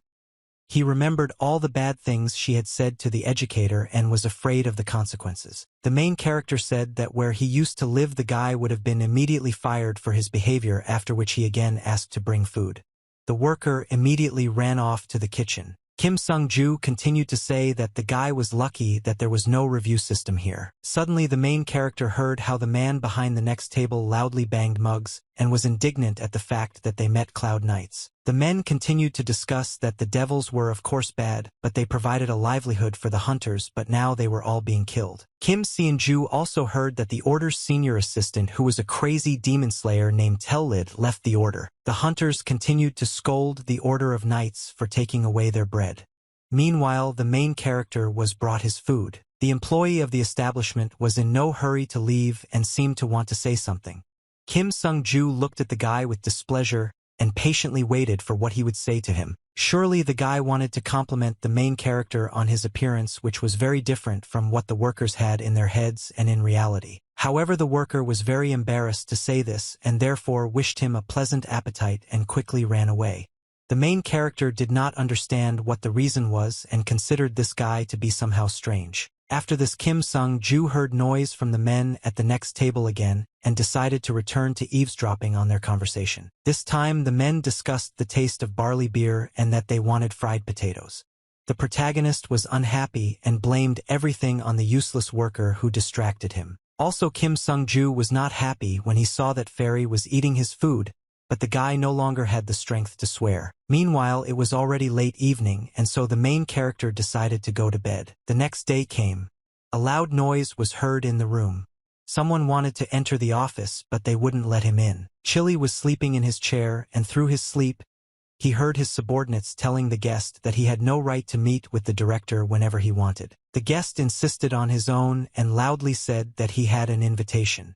All this noise woke up Master Chili. Suddenly Kim Sung-ju burst into the office, bypassing all obstacles, kicking down the door and telling the guy that he was there. Chili was glad to see the main character and said that he looked great. The guy got up from the table and offered his guest coffee or tea, but Kim Sung-ju asked if he had any chili beer, and the main character responded by looking in the refrigerator. As it turned out, it was there, and so Kim Sung-ju immediately took it. After trying the alcoholic drink, the main character's mood noticeably improved. Chili was surprised that the guy came to him so quickly and said that he promised him at the hospital. Kim Seon-ju knew this because the nurse told him. The guy continued to say that while he was waiting for the main character, He heard stories about the healer from several of the summoned ones, and they were interesting. Chili knew that thanks to the healer the raid in the dungeon was successful and all the summoned ones repeated this. Kim Sung-ju proudly confirmed his participation and said that he was very good on this raid. Chili was glad to hear this. The next moment Chili began to get indignant because the problem was that the main character's level was still low for raids and he could get hurt. Then Chili suggested that Kim Sung-jun sign a contract with him so that he would give him a worthy task. Thanks to this, the guy could quickly increase his level and his value as a healer. For a while Kim Sung-ju silently listened to everything Master Chili told him without asking any questions. From what he heard, the main character had the feeling that he was being used, but still, although with displeasure, he agreed to sign the contract. Suddenly the main character said that he as a guy had a request. To this Chili looked for a suitable form for the contract, saying that he would do everything in his power. The next moment Kim Sung-ju declared that he wanted to find the Bible. Chili was immediately taken aback by what he heard. Quickly coming to his senses, the guy looked at the main character and asked again what he meant. Kim Sung-ju assumed that Chili did not know the Bible. Suddenly the guy started smiling broadly and assuring the main character that he knew about it. After that, he thought that few people knew about the Bible in Shirley Flichen, but two important figures were looking for it at once. Comparing these facts, Chili wondered if there was some kind of connection between Erklium Tellid and Kim Sung-jun. While the main character signed the contract, Chili continued to think that he should have closely followed these two figures. Handing the signed contract to the guy, Kim Sung-ju was happy that Chili would help him find the Bible. The guy smiles good-naturedly and says that he will try to help the main character with this matter. After this, Master Chili and Kim Sung-ju shook hands, thus sealing their deal. After meeting with Master Chili, the protagonist returned to the inn where he was staying. The guy threw a heavy bag of money on the table, which greatly surprised the establishment's employee. Kim Sung-ju explained that he needed to stay longer, so he would be staying here for a long time, about a month. The main character hoped that this time everything would work out and he would not have a conflict with the employee of the establishment. The guy was surprised by this and believed that it really was an angel. He hoped that even though the manner of speech was rude, the main character's soul had to be kind. Suddenly the guy turned to the inn worker again and rudely asked why he was digging around instead of bringing him breakfast. The main character also said that if the guy wanted to earn money, he had to work for every coin. The worker also realized that his hopes were pointless. After some time, Kim Seon-ju returned to the building where Master Chili worked. The guy started telling the main character that he had an idea of where the Bible might be now, but now he couldn't provide any precise information about it. Kim Sung-ju was surprised by this and asked what was the matter. Master Chili sighed heavily and explained that with the level that the main character had, he would not be able to get anywhere near those surroundings. The guy also said that the main character was the only healer in this world and therefore he could not allow him to die. After this, Chili asked the surprised Kim Sung-jun to imagine how unprofitable this would be for both him and the company. Sitting on the sofa, the guy advised the main character to first slowly raise his level. Master Chili also said that he knew several people who could help the guy with this and promised to introduce them a little later. The guy explained with a sly smile that for them the main character was a very valuable human resource, so they would have to actively push him to the top. Kim Sung-ju didn't take these words with any enthusiasm at all and looked at Master Chili in silence for a while. Still, he asked why it was necessary.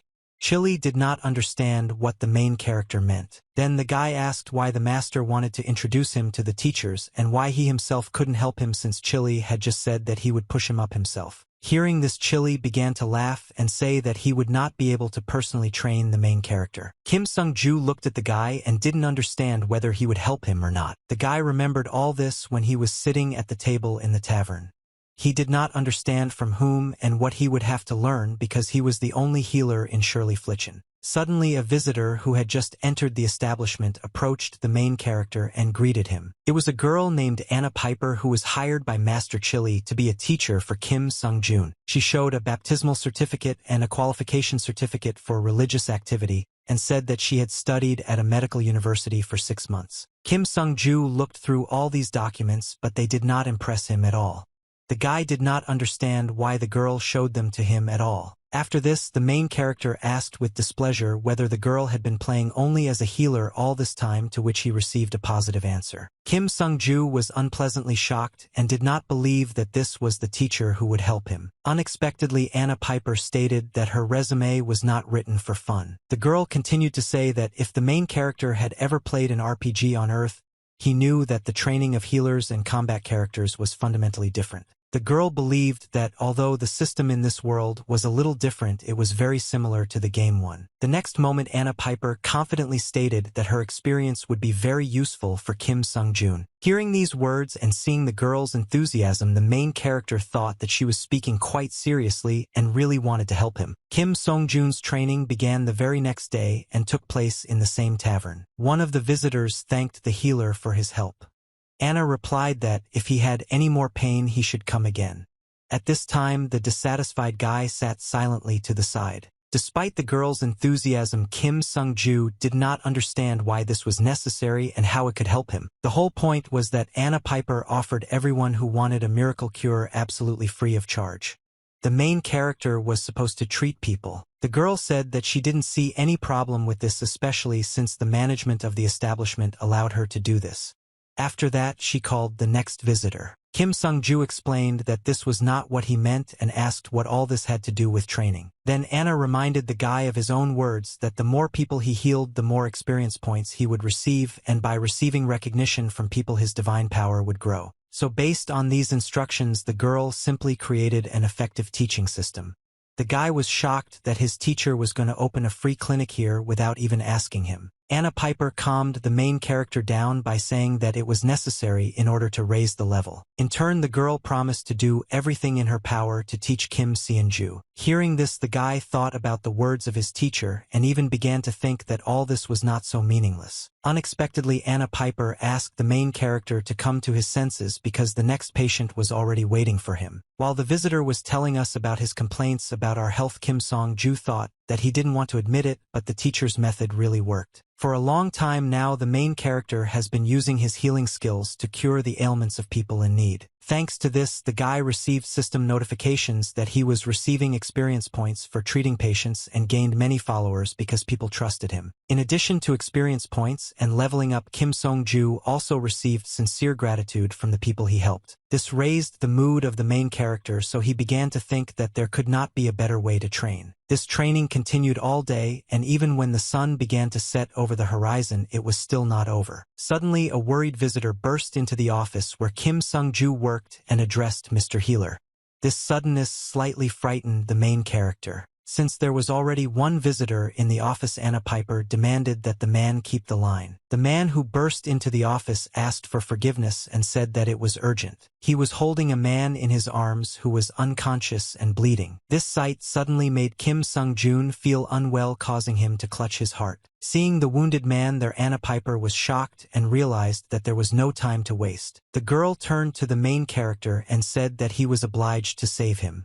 Kim Sung-ju replied that he himself knew this well. After that, the guy thought that even if his teacher hadn't said this, it would still have been hard for him to look at a person dying. Little by little, Kim Sung-ju came to his senses and turned to Anna Piper to give her his instructions. Rolling up his sleeves and getting ready for the suddenly appeared work, the main character asked the girl to take down the extract that was hanging at the entrance to the office. Kim Sung-ju explained with a serious expression that this was the last patient he would see today. The man who brought the victim to Kim Sung-jun began to tell him that it was about half a day's walk from Yuan City to the destination to the east. There was one dungeon that seemed completely ordinary to the hunter and had nothing special about it. The man started to get nervous when she told him that in this dungeon he and his friend had a problem with the final boss. The monster's entire body was covered in blades, and my eyes glowed with rage. The boss himself turned out to be incredibly dangerous. Therefore, at the end of the hunt, the adventurers escaped from the dungeon without killing the monster. While saving his comrades from being pursued by a dangerous monster, Mr. Reincarnated was seriously injured. The man who brought the victim was in despair and blamed himself for everything that happened. He believed that if he had not been so arrogant, this would not have happened. "Let's cheer the man up." Anna Piper turned to him and put her hand on his shoulder. Smiling kindly, the girl said that if you believe the rumors, then Mr. Reincarnated really was a good man. man. At this time Kim Sung-ju, not distracted by conversations, used his skills to try to save the man. Along with this, the main character wonders if this was really his punishment for everything, since in his past life, he showed no interest if someone got into an accident or died. Because of this, the boy now felt disgusted with his past self. Kim Sung-ju continued to heal the wounded man but could not understand why he had such feelings towards himself. The protagonist believed that, in some sense, it was like imprisonment. It was as if someone was deliberately forcing him to have such feelings towards himself. The fairy knew what thoughts were troubling the guy and therefore tried to explain what was happening to him now. She explained that the guy's personality merged with the body of the angel. Kim Sung-ju still did not understand what this meant and needed details. Then Hot Chocolate said that when the guy was reborn as Shirley Flichen, he was given a new look. This appearance contained the moral values that were inherent in angels. The main character became indignant because the divine dragon took his normal body and for some reason changed it to an angelic one. Hot Chocolate was about to tell what the divine dragon's true motive was but suddenly stopped. He will be given information in which Kim Sung-ju was crying bitterly and the lifeless body of a man was lying next to him. Still, the fairy only assumed that the divine dragon had some reason for this. The treatment of the seriously injured man lasted until the morning. All this time, the main character fought for Reikender's life. Still, he managed to save the dying life, and now the man was out of danger. Kim Sung-jun's bloody hands indicate that it was not so easy to do. The main character stood over the man he had saved and was surprised that he was able to help him with his own hands, but a lot of divine power was spent on saving the dying man. And Hot Chocolate was happy about this and asked how the guy felt. Kim Sung-ju, hearing this question, breathed a sigh of relief and smiled. Despite being tired, the main character was glad that the worst was behind him and replied that he felt pretty good. In the end, the treatment was successful.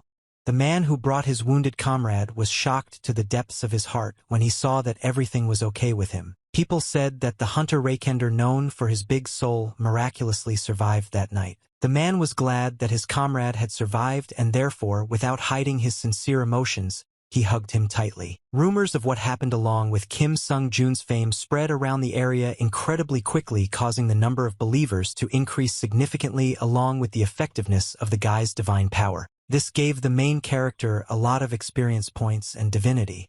Kim Sung-ju was very happy about this and did not believe that he became popular. People started coming from all over the continent who had heard all these rumors. Anna Piper reported again and again that the guy had visitors, but not all of them needed the help of the main character. Many of them were hunters who really asked the angel to join their team. Representatives of medical associations also came to the guy and asked the main character to demonstrate his capabilities. But what Kim Sung-ju didn't expect at all was that people from the church would come to him. The cardinal of the New World Church, whose name was Cottleborn, directly stated that the wings of the protagonist had to be spread in the name of God. The old man continued to say that if the boy really wanted to save the world, then he should have joined them. Kim Sung-ju was very surprised by this. Anna Piper was also shocked by the appearance of this visitor and his offer. The girl felt danger from him. She immediately shut the main character's mouth so that he would not give his premature answer. In fact, looking at this man, the main character realized that he did not have any divine power and he was only talking nonsense. Therefore, Kim Sung was not going to cooperate with him. Anna Piper politely replied that the main character had already signed a contract with their organization. The guy was surprised at how easily the girls managed to sort out the situation. With this unpleasant news, Cardinal Cottleborn returned to the New World Church to report everything to his higher authorities. The elderly man told how his meeting with Kim Sung-jun went, but he could not say anything more about it. The cardinal assumed that the protagonist and his teacher were extremely careful in making their decision, and it was very noticeable. Hearing all this, the girl immediately asked what Kim Sung-ju's answer was to the older man's proposal. This question was asked by a beautiful girl who was a saint of the Church of the New World. Her name was Shalea. Cardinal Cottleborn seemed to be afraid of disappointing the girl, and therefore did not answer right away, but still he did not hide the words of the main character that he would not join them. The old man apologized for not being able to get Kim Sung-ju on their side. At this time, Shalea was in the main character's photograph, along with which a letter arrived. The girl sighed heavily and said that nothing could be done about it because they couldn't bring the guy against his will. I continued to look at the photographs of the saint of the Church of the New World and suddenly asked if the guy really had such an appearance. Cottleborn was surprised by this question, but he still answered positively. The girl then said that they should have kept an eye on Kim Sung-joon, after which she praised the cardinal for his hard work. After this, Shalaya said that the old man could return to other matters. Cottleborn bowed respectfully and left. The saint of the New World Church continued to look at the photograph of the main character and was touched by his appearance. Suddenly the girl said that she wanted to get Kim Sung-joon for herself. This was heard by a man in armor who was hiding nearby. The formidable knight took these words as an order. His face did not change at all in expression, as if this was not the first time he had to carry out something like this. Meanwhile, work was in full swing at the headquarters in Master Chili's apartment. The guy asked his secretary if she knew anything about the Black Water brand. The girl added that Tellid himself did not have this brand. Chili agreed with this, but remembered that the guy looked extremely worried when he spoke about it. Chili was interested in who this could be connected with.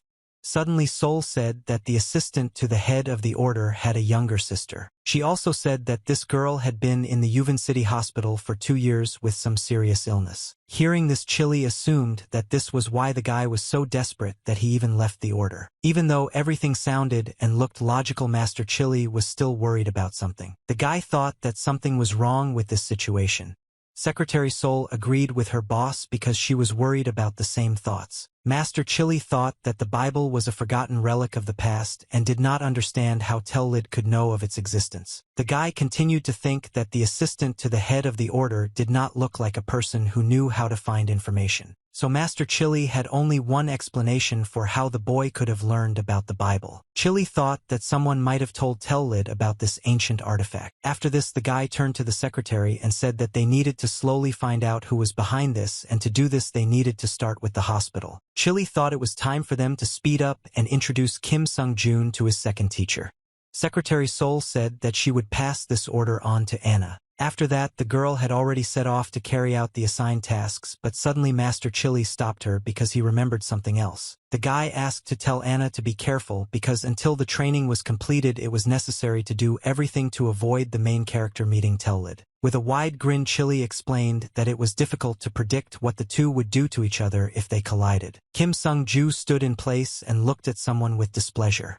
At this time, the voice of a railway worker said that their train was heading to Mount Chlorida. Tellid looked at the main character with the same displeasure.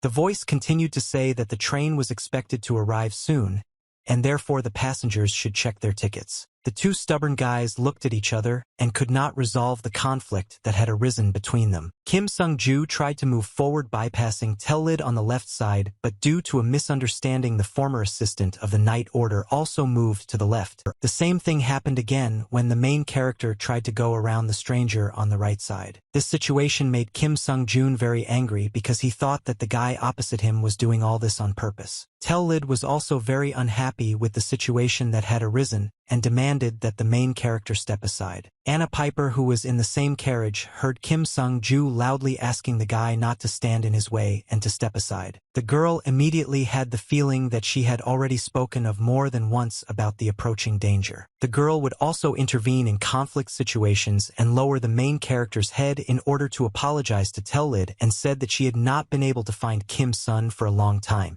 The girl continued to calm the guy down and admire the fact that only a handsome adventurer had entered their carriage. After this, Anna Piper wished Tellid a good trip and took the indignant protagonist aside. For some time, the former assistant to the head of the Order of Knights looked in surprise as our heroes walked to the other end of the carriage. Still, the guy turned around and opened the doors and went to look for his seat, which was indicated on the ticket. Anna Piper watched Tellid leave, her eyes already aware of Chili's order that the main character and this guy shouldn't have met. The train sped along the railway, passing hills and rocky mountains. When the main character calmed down, the girl handed him some documents. Kim Sung-joo was surprised and asked what it was. Anna Piper said that it was a summon certificate and a herd-level hunter certificate that identified the protagonist and allowed him to hunt monsters. The guy was happy about this because now he could finally buy his own drinks. The girl did not share her student's enthusiasm. After that, Kim Sung-joo asked the girl where they were going on this train. Anna Piper briefly answered that they were going to the second teacher who would continue the boy's education. The main character was surprised that he would no longer work in the underground hospital because he liked to receive income in the form of divine power. Anna Piper explained that the boy's training had been accelerated and suggested that she had nothing more to teach him. Kim Sung-ju accepted this and asked who would be his second teacher. Looking mysteriously out the carriage window, and as if with admiration, the girl said that the level of this man was significantly different from her skills. Anna Piper continued saying that this man was considered a real legend among hunters. The main character was surprised by this and could not believe that his second teacher was so cool. After that, the girl asked Kim Sung-jun if he knew that all hunters were divided by rank. The guy answered with confidence that she knew about it. He also knew that the highest of them was the rank of Joker. The main character himself was now at the level of Herd. The girl continued to say that even among these ranks there were exceptions. The exception was the devil level, although it was an unofficial title. Anna Piper said that there were very few holders of this title, and each of them had completely different abilities, and they were called so for their ability to fight devils. The girl also said that there were rumors that the main character's second teacher did not take anyone as students and now only hunted animals. Kim Sung did not believe that such a person would accept him as a student, but the girl reassured him and said that Director Chili sometimes kept in touch with him. After our heroes arrived at the right place and got off the train, they headed to Mount Clarita, which was one of the 7 mountain peaks. The old man with a long gray beard and mustache who met them rudely asked who allowed them to appear here. It was a retired devil-level hunter named Torche. He continued to rudely demand that our heroes leave his land, otherwise he himself would drive them out of here. Kim Sung-ju and Anna Piper were shocked by such a meeting with the legendary hunter, but still admitted that such an outcome was expected. Still, the girl tried to establish contact and introduced herself and said that she was pleased to meet the great devil hunter Torch. However, the elderly man continued to insist that he was not receiving guests and asked our heroes to leave. Then Anna Piper decided to take advantage of the last chance to establish a conversation and handed over a sealed letter. The girl explained that Chili asked her to give this letter to the old man. The old man was surprised to hear this name. Let me clarify that it was the guy who was sitting on the office sofa, Kim Sung-ju, who laughed at such an accurate description of Master Chili. However, the main character quickly calmed down when he realized that no one else was laughing. Meanwhile, Anna Piper confirmed the old man's assumption. Hearing this, the elderly man opened the letter and began to silently and carefully read what the director had written in it. After some time, the old man said with displeasure that this child was arrogant, referring to Master Chili. After this, Torche looked at the main character with a stern gaze, as if trying to understand what kind of person he was and whether he was worthy of learning from him. Still, the elderly man clarified whether the boy who came with the girl was the one Chili wrote about in his letter. Anna Piper confirmed this and said that his name was Kim Sung-ju and he would become the older man's apprentice for a whole year. Soon Anna Piper headed back to the station, leaving her student with a new teacher. Torche immediately decided to test Kim Sung-jun's basic strength and suggested conducting simple tests. As expected, the results were disastrous. The main character has not developed his physical strength at all since he arrived in the new world. This caused great doubt in the elderly man Kim Sung-ju's mind. He did not understand what his expression meant. The main character's new home for the next year was Mount Clarita, where the great devil hunter lived. Torche began to really train Kim Sung-jun and even gave him a uniform for training, although the main character did not really like it. Suddenly, the elderly man handed the boy a handful of papers containing a small red stone. Kim Sung-ju took the stone but did not understand why he needed it. The old man said that the main character would see everything himself when he reached one of the 7 peaks of the mountain, which was called Trintim Peak. The boy was surprised by this and suggested that his training consisted of climbing to that peak every day and bringing back a stone, but the old man denied this. Suddenly, Torche pointed to a completely different mountain and said that the main character would climb it every day. The talk was about Gruntim Peak, which was located directly opposite Trintim Peak and was several times higher. After this, the elderly man prepared to leave, leaving a shocked Kim Sung-ju alone with his thoughts. Suddenly, he stopped and turned to the main character because he remembered something. The guy was afraid that now he would receive another difficult task. Torche clarified that the main character had to move and place stones from one mountain to another, and all this in one morning. After that, the old man started looking for something in order to give it to Kim Sung-jun. Suddenly, a loud explosion sounded near the main character, and a cloud of dust rose, which frightened the guy. It was a small bag of sand that was so heavy that it pushed down on the ground. The guy had to carry it with him throughout the year while he was training. Kim Sung-ju was shocked by the difficulties he had to face ahead. In order to bring the boy to his senses, Torche loudly ordered him to move. From the very morning of the next day, the main character began to train his basic strength by putting heavy sandbags on his feet. Considering Kim Sung-jun's physical condition, he started with a relatively easy climb up the mountain. However, the guy was not at all satisfied with the older man's standards. In addition, the teacher told his student that if he wanted to become a monster hunter, he had to eat like a hunter. Torche explained that now, every morning, the main character will get edible monsters, one per day. The old man continued to say that it didn't matter who it was because when the guy brought his catch to him, he would tell which monsters were edible and which were not. The old man also said that, among other things, the main character would also cook. Seeing the displeased look of his student, the old man asked if he really thought that he would do this himself. After eating, it was time for Kim Sung-jun to practice with weapons. The main character was trained to use various equipment such as swords, spears, and bows, but first he demonstrated the skills he had. Torche watched closely as Kim Sung-ju wielded his mace, which had once been able to defeat Overlike. Suddenly, the elderly man ordered the main character to throw away this weapon.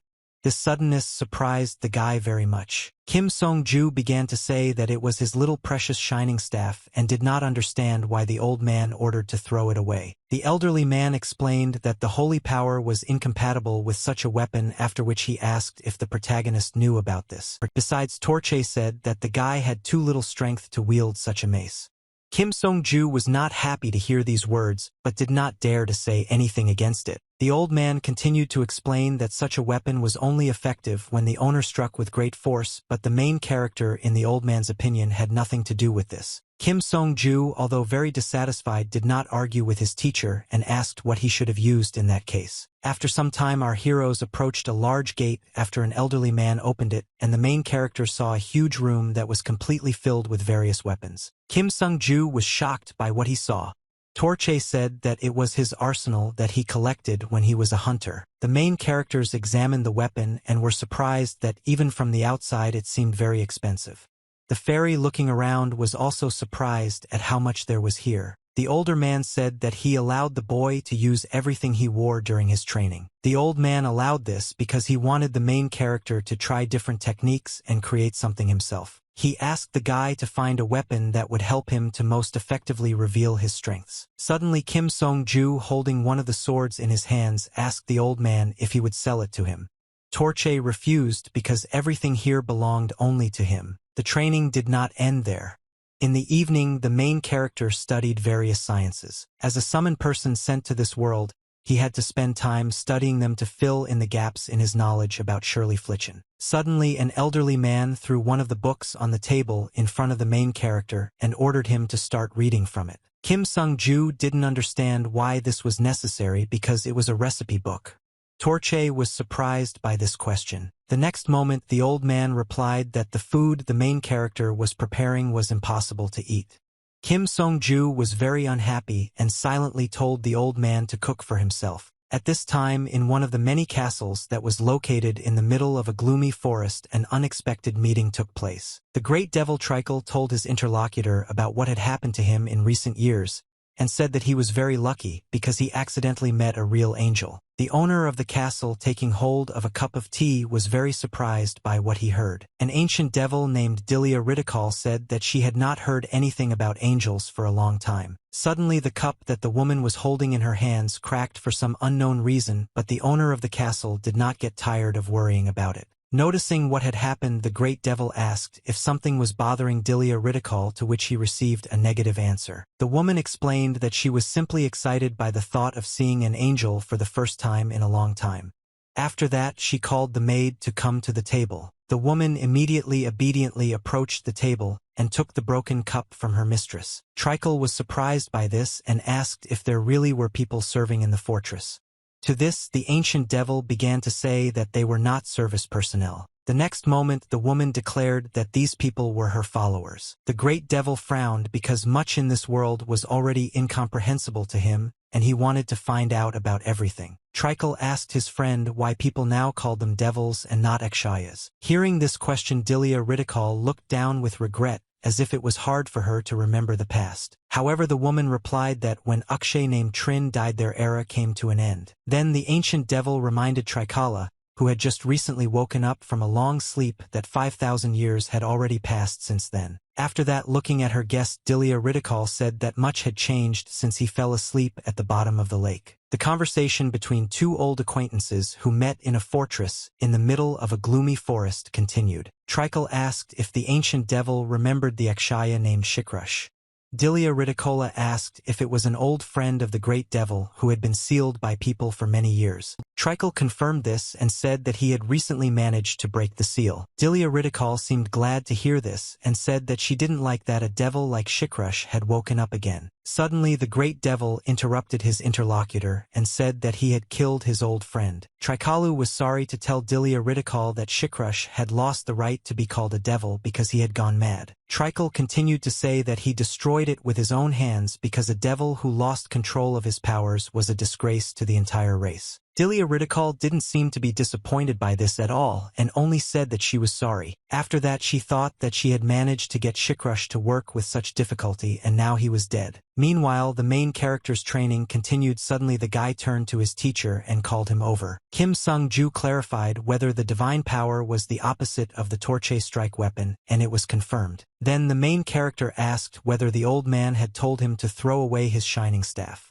The old man calmly confirmed this as well. Kim Sung-ju decided to ask another question, but a little later, because now he didn't have the strength for it. Still holding a huge iron sword in his hands, the main character asked what all this meant. It was already the 20th day of training that was supposed to raise a hunter from the guy. Kim Sung-ju continued to say that she knew there was something romantic about giant swords, but shouldn't he have used what suited him? The guy was indignant that he couldn't even lift this sword. The old man responded that he didn't say that the main character needed to use this particular sword. The older man then explained that, in order to create the perfect weapon, it was necessary to gain experience using different techniques. The old man was sure that a hunter should be able to use any equipment, unlike a martial artist who sought to reach the pinnacle of mastery of one thing. The elderly man believed that now the main character needed to prepare for any situation. After that, Torche said that if the guy heard him, he should have concentrated and stopped complaining. Kim Sung-ju was unhappy with all this but did not dare to argue. The main character continued training and put all his efforts into it. He was even able to lift a huge iron sword, but he was not capable of more. Torche was observed by his student and remembered the letter that Chili had written to him. The old man was sure that there was something strange about the boy. During the training, the main character did not waste time and in any circumstances made efforts and consolidated what he had learned by repetition, so the results should not be long in coming. The old man kept thinking about how he had been intensively training Kim Sung-jun's missing strength and endurance. At the same time, the old man did not understand why the main character could not use the skills he had acquired during training. Suddenly a thought came to the elderly man's mind that seemed to him the most convincing. Torche suggested that the main character remained the same as before training because this was a feature of his structure due to his race. To check this, the old man bent down to the ground and picked up a small stone. The next moment, the old man threw it hard at Kim Sung-jun, trying to hit his head, but the frightened protagonist managed to dodge in time. After this, the guy began to get indignant and ask what it was, assuming that the teacher wanted to kill him. To this, Torche only replied that now everything was clear to him. The older man then stated that they needed to change their approach to training the main character. The old man didn't know what the exact reason was, but he assumed that Kim Sung-jun's strength had diminished during training. Instead, the main character became more agile. The guy realized that it was useless for him to play sports because of the design features. The old man continued to say that no matter what they did, the guy's muscles would still not grow. That was how his body was designed, so nothing could be changed no matter how hard they tried. The next moment, Torche stated that they should have used the protagonist's wings for training. The older man thought that wings were one of the boy Kim Sung-jun's strong points, and this interested him, and he asked how he was supposed to train then. Picking up another stone from the ground, the old man honestly answered that he had no experience in such training. Therefore, the old man could not teach the angel to fly, but this was not a reason to stop training. Torche wanted to force Kim Sung-jun to train until he learned it himself. After that, the old man said that he would throw stones at the guy and the main character had to dodge using his wings. Kim Sun agreed to try. The next moment, he swung his hand, which held the stone sharply. It seemed that the former hunter used all his strength for this. The teacher's serious attitude and menacing appearance frightened Kim Song-joon, who did not expect such enthusiasm from the old man. Torch's appearance indicated that a powerful throw was about to occur, and the main character had to be prepared for it because the slightest mistake could lead to serious consequences. But everything didn't happen as it seemed at first glance. The throw of the elderly man was completely ordinary and not strong, but Kim Sung-joon still couldn't dodge it. The main character grabbed his head in pain and began to ask why the old man threw it like that, assuming that he wanted to kill. Torche replied that the guy was lucky that it was only a stone. Then the elderly man asked if the main character really thought that those who wanted to kill him would limit themselves to just small boulders. Kim Song-ju did not understand why the old man asked this question and continued to listen to him in surprise and silence. Torche said that in real life everything was much more dangerous because instead of stones there could be knife spikes or even arrows and spears. The old man continued to say that there was no guarantee that the main character would be treated with ceremony as teacher Kim Song-ju was doing now. Although he was dissatisfied, he did not contradict him. After this, Torche again picked up the stone from the ground and said that if the main character heard and understood him, then he should have concentrated. Kim Sung-ju looked at the old man and thought that since this had happened, he should have taken everything seriously at least once. Some time passed. Another morning began, and with it another workout which had already become a routine for the main character. Kim Song-ju, like every day before, climbed the mountains with heavy sandbags strapped to his feet. As the teacher said, due to the boy's peculiarities, his physical strength did not increase at all, which made him tired just as much as in the first days of training. However, these trainings were important for the preparation of the main character because they cultivated humility and concentration. Having reached the top, Kim Song-ju threw a small red stone as his teacher had ordered. The stone fell into a pile of similar red stones, which indicated that the boy's training had already lasted for quite a long time. The training of the hunter from Kim Sung-joon had already lasted for more than 3 months. After the first stage of training was completed, the main character as always returned to Mount Clarita, where he lived with his teacher away from other people. After arriving home, Kim Sung-ju immediately announced that he had returned. The next moment, a stone flew at the main character at great speed, but fortunately the guy managed to duck down in time.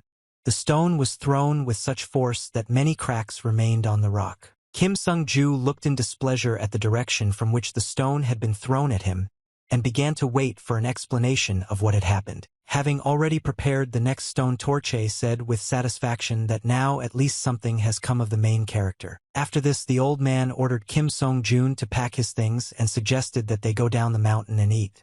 The guy did not understand why the old man suddenly decided to do this. Looking at the main character, who didn't understand anything, the elderly man suddenly said that his vacation was starting. After some time, our heroes were already gathered and set off on their journey descending from Mount Clarita. Suddenly, the main character turned to his teacher, who was walking in front of him.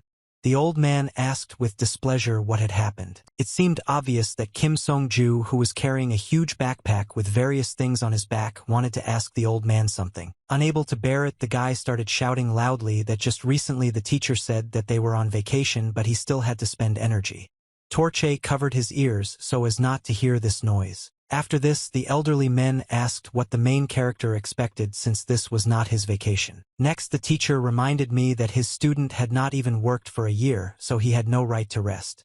These words angered Kim Sung-joon. After some time, our heroes reached the village of Wolfhem, which was located high in the mountains and was famous for its water channel. The streets in this village looked very neat and well kept. They could even be confused with city streets. Street lights brightly illuminated the local park in the evening at night. This place was completely different from an ordinary village. Seeing all this, the main character was surprised because he thought that it would be a remote village in the mountains.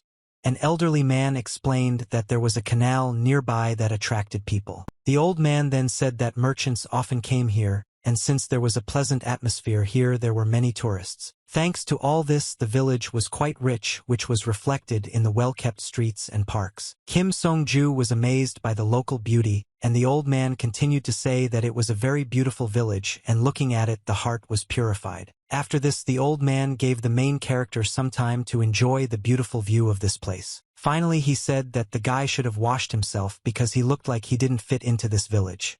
Kim Song started getting angry and asking the old man's opinion about whose fault it was that he looked like that. Torche ignored his student's indignation and said that in a little while they would arrive at the hotel where the boy could wash himself. On the way to the establishment, passers-by greeted Mr. Torche with smiles on their faces and said that they were glad to see him again. The local children were very happy when they learned that their grandfather, the hunter, had returned to the village. The elderly man was also glad to see everyone and smiled, which was completely unusual for his usual behavior. At this time, the main character, continuing to hold a huge heavy backpack on his back, waited with all his might for his teacher to say hello to everyone. After this, the boy told the old man with surprise that he was popular among the villagers and asked if it was really the same person. After some time, our heroes reached the hotel. It was just in time because it was already evening. Upon entering the establishment, Torche immediately turned to his old friend named Kimtles, who was the owner of this hotel. Suddenly, the elderly man told his friend that he was still as scary as ever. In response, Kimtles called Torche a bastard. Suddenly, the owner of the hotel noticed the main character who came with the old man and asked who it was. The elderly man said with confidence that it was his student. This answer greatly surprised the innkeeper. Kimtles couldn't believe it and asked if Torche had really taken on an apprentice. Torche reluctantly explained that certain circumstances had forced him to do so. Suddenly, Kimtles took the main character by the hands and, taking pity on him, suggested that the boy had a hard time with his teacher. This angered Torche. Torche began to speak loudly so that his friend would not talk nonsense because he was the one who suffered the most. Kimtles replied that, with the old man's bad character, the poor student must have suffered. Kim Seon-ju watched this quarrel with interest, assuming that at least one person in this village knew the truth about his teacher. Suddenly, the main character heard someone's voice next to him, which explained that these two old men were simply very close. The voice belonged to a hotel employee named Millie, who greeted the guest. The surprised protagonist also greeted the girl. Unexpectedly, she said that she heard that the guy was Torch's student. Millie continued to say that it was considered great, especially for such a young man as Kim Sung-ju. To this, the tired protagonist honestly replied that he did not want to be this old man's student. This answer surprised the girl so much that she didn't even know what to say. Still, the hotel worker asked with the same smile if the main character wanted to wash himself. Meanwhile, night had already fallen, but only now could Kim Sung-ju allow himself to relax. Leaving clean and dry towels on the shore, the main character went into the hot water, which immediately made him feel better. Kim Sung-ju lay in the hot spring water and enjoyed the fact that he could finally rest after a long and hard day. The main character exhaled heavily and began to rejoice that all the stress that had accumulated in him was leaving. Hot Chocolate didn't understand what this meant and asked if the wounds and fatigue weren't supposed to be healed by sacred magic. Hearing this, Kim Sung-ju silently looked at Fairy with incomprehension, as if she had said something stupid. Suddenly, the main character asked the fairy if she was a T, which from MBTI meant callous, insensitive, cruel, but she did not understand what it meant. Kim Sung-ju decided to ignore everything else and continue his vacation. The only thing that bothered the boy was that his teacher made him carry a bag of sand even while washing. After some time, the main character, after a good relaxation in the hot water, returned to the hotel. On the way to his room, something caught Kim Sung-jun's attention and surprised him. There was a large box with various products and jars on the floor. The main character did not understand what it was and what it was for. Suddenly, the guy saw Millie, who explained that she had bought everything that Mr. Torche might need in advance. Hearing this, Kim Sung-ju began to be indignant to himself, thinking about why the girl did this, because in this way she shortened his vacation. The hotel worker noticed that something was wrong with the guy and asked what happened. The main character replied that everything was fine and, thanking the girl, went to his room. After that, the guy heard the voice of a girl who offered him dinner, so now the main character went down to the first floor, where at that time there were many visitors. Seeing the guy, his teacher began to get indignant and asked Kim Sung-ju why he took so long to wash himself since a whole day had already passed. The old man continued to be indignant, saying that he had been calling the guy for a long time. The main character thought that he had not had a minute of peace, and the elderly man was always dissatisfied with something. Kim Sung-ju replied that since they were on vacation now, they could have washed themselves longer. After that, the guy became indignant that the old man criticized even his washing. Then the main character asked why Torche insisted so much that he come down here. In response to this, the old man asked Kim Sung-joon to say hello to the man who was sitting next to him. This man was a pioneer of the Kolstik River Canal named Tinker, and according to the older man, he was a very respected man in the village. After some time, our heroes came to visit the house of Tinker, who was the richest man in Wolfham. The host greeted his guests with a set table on which there were many exquisite dishes and drinks. The man told his dear guests to have as much as they wanted.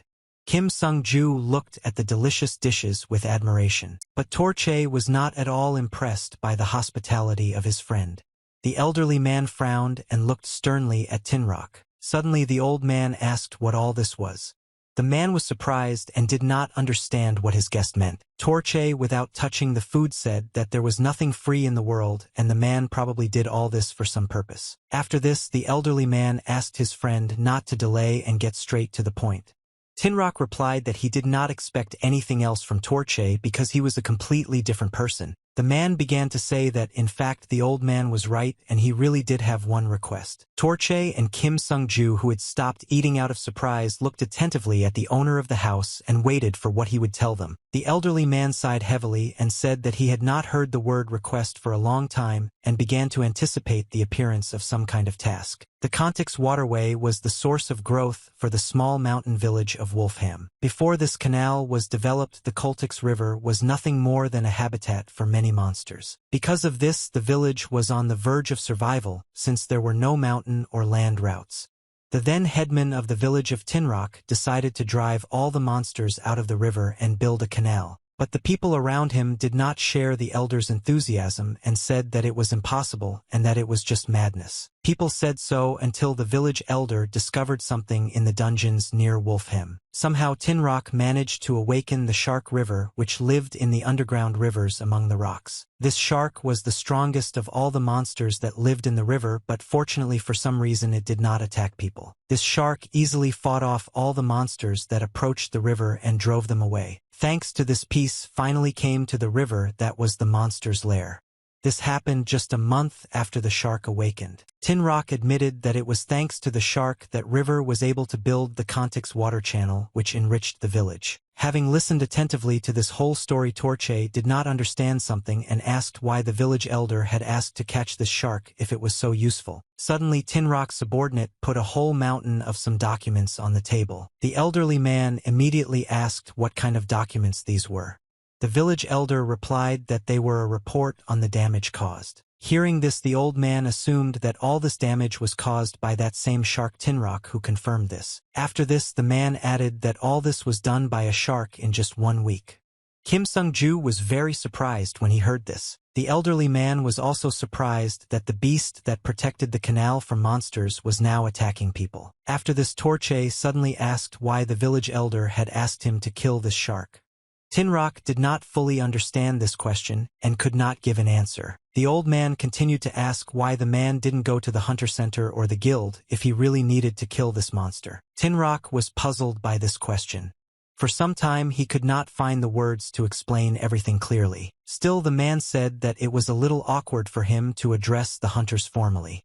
Torche and Kim Sung-joo did not understand what the man meant and therefore continued to listen to him attentively. The village elder, sighing heavily as he recalled the past, said that in fact it was the hunters who were most against the construction of the canal. The elderly man, who was himself a hunter with many years of experience, thought that this was not surprising because he understood why they were against it. Tinrock asked if Torche knew about this, but the old man denied it. The elderly man then went on to say that no matter how you look at it, the river shark was essentially a monster and no one knew when it would start attacking people. The old man continued to say that it was like walking around with a time bomb and was sure that the hunters knew about it and therefore opposed the construction. Hearing all this, Kim Seon-ju assumed that now that the shark had actually attacked people, turning to the hunters would be equally strong because the village headman admitted his own mistake. This prospect greatly depressed Tinrock, so he turned to our heroes for help. Suddenly, the elderly man began to say that even without the shark, the problem that hung over the village would remain unresolved. The old man suggested that as soon as the shark that dominated the river disappeared, other monsters would begin to flock there again. Then the main character thought that if the shark stays here, it will attack people, and if it disappears, other monsters will come.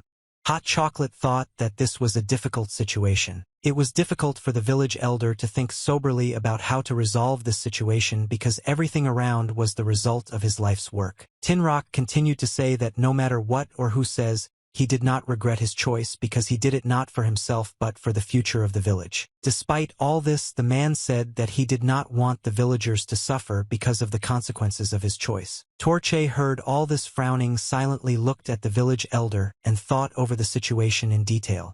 It seemed that the old man was about to refuse the man's request. Kim Sung-ju looked at her teacher with incomprehension, not knowing what choice he would make and what he would say about all this. After some time, our heroes returned back to the hotel where they were staying. Kim Seon-ju closed the door behind him so that no one could hear his conversation with the teacher. Suddenly, the boy asked why the old man had taken the village elder's order to eliminate the monster shark. The main character was interested in this question because he remembered that the old man himself said that even if he caught a shark, it would not solve anything. The elderly man confirmed that he really said so. Suddenly, Torche said that he had one way to solve this situation.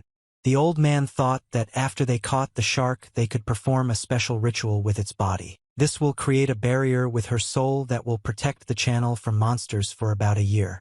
Kim Sung-ju was surprised to hear this. The protagonist clarified whether this was really just a temporary solution. Kim Sung-ju was against it and understood how it was possible to kill a shark for this. Suddenly, the old man asked his student if he knew why he became a hunter. The main character was discouraged by this question, but after thinking a little, he assumed that the old man just wanted to vent his anger by beating up the monsters. The next moment, Kim Sung-jun felt as if he was struck by lightning from the powerful blow that the old man dealt as punishment for the boy's insolence. After this, Torche began to deny the main character's assumption and said that he became a hunter in order to protect. The old man wanted to protect peaceful villages, good people, and the lives they created from monsters. Torche continued to say that for this it was necessary to be able to do even what one did not want.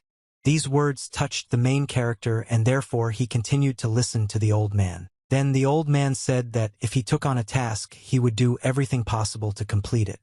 That was a real monster hunter. Besides, the old man believed that it was high time to see how much the main character had progressed as a hunter after all his training. Hearing this, Kim Sung-ju was shocked because he understood that very soon he would have to fight the monster shark. The old man told the student that until today he had hunted ordinary monsters, so this time he should have been more careful because even experienced hunters often made mistakes and got caught. Kim Sung-ju studied the available data about the shark and asked how it could be killed if you fought it without entering the water. The old man reminded that the main character had learned to throw a spear, so he suggested trying to use this skill.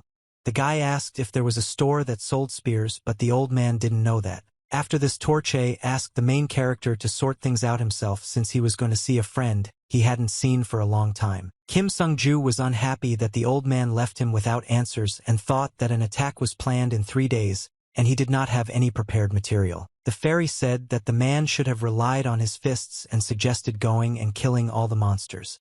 The disgruntled guy thought that the fairy was again saying whatever was wrong because it didn't concern her. After that, the main character smiled and thought that a spear was the best way to catch fish. Kim Sung-ju thought that he needed to make a harpoon while there was still time. Kim Sung-ju was sitting on the floor sharpening long wooden sticks. Suddenly, Millie came up behind him and asked what the main character was doing. The town boy replied that he did it with a spear. The girl was surprised by this and then thought that it looked more like giant toothpicks. After this, the hotel worker thought that it would be better for the main character not to engage in art. To this, the guy replied that the girl clearly did not know, but at one time he was called the hyperrealist Kumkaso. After some time, Kim Sung-ju finished his work and breathed a sigh of relief. The main character thought that it was enough for him to learn how to throw a javelin because it required too much preparation. Then the guy decided that it would be better if he trained with a bow instead of these giant swords and shining sticks because the bow was easier to carry and many hunters used it. After that, the guy put the prepared spears in his backpack and continued to think that the bow was inferior to the spear in terms of striking power, but its convenience was a huge plus. In addition, the main character thought that the spear looked ugly and pathetic, and therefore it was not a hunter's weapon. Suddenly, Torche entered the room and asked if the guy was ready yet. Seeing the main character's backpack, which was filled with wooden sticks, the man asked what kind of trash it was. Kim Song was unhappy that the old man criticized him, but he answered that it was his throwing spears. Torche was surprised by this and asked if the guy wanted to bring a stone and claimed that it was an axe. The protagonist began to assure that his hunting weapon was actually quite durable. Still, the older men said that with such equipment the guy could hunt as he wanted because it would be his problem and his responsibility if he died. The main character tried to stay calm. Then the old man began to leave the room, telling the guy not to linger. This made Kim-sun even more soaked. He continued to repeat to himself that he should have shown respect to his elder. After this, our heroes left their room and began to descend the stairs to the first floor of the hotel. Millie noticed this and assumed that the guests were already leaving their establishment, but the old man denied this and explained that he was going to the Cultix channel because his order was waiting there. The girl was surprised by this and asked if Mr. Torche no longer took on hunting assignments. The elderly man replied that it was not he who received this task but his student, and he himself had other things to do. Millie, hearing about this, could not believe that the leader of the hunting party would hunt himself and thought that the main character looked weak and frail. The old man laughed at this and said that the girl was right, adding that the guy looked like he wouldn't catch the rabbit either. Kim Sung-ju listened to all this silently without showing any displeasure. Torche saw that the girl was also going somewhere and asked her about it. Millie replied that she also had business in the Cultix channel and suggested that they all go there together. Suddenly, the elderly man began to scold the main character for not helping the girl eat and her things. The guy replied that he was just about to do so. Handing over her bag to the main character, Millie asked if he could handle it since she could carry it herself. Kim Sung-ju replied that it was a trifle for him. After that, the hotel worker asked, smiling, if she could watch how the hunters would do their job on the way to the Cultix canal. The elderly man replied that the girl could do whatever she wanted because he was sure that there would be no danger. After some time, our heroes came to the right place and first admired the beauty of the water channel, thanks to which the village was so rich. Kim Sung-ju looked at the old wooden boat that was prepared especially for him and was perplexed. The main character was afraid that it was about to capsize because it was this boat that he had to use to fight the shark. Torche asked the boy to stop complaining.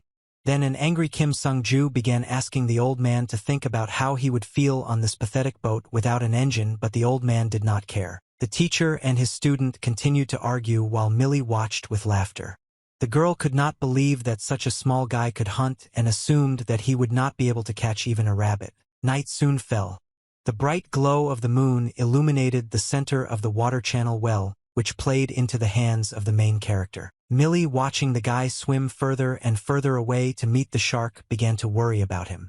The elderly man replied that the girl was worried in vain. After that, he stated that Kim Sung-ju could beat the shark to death and then eat it raw.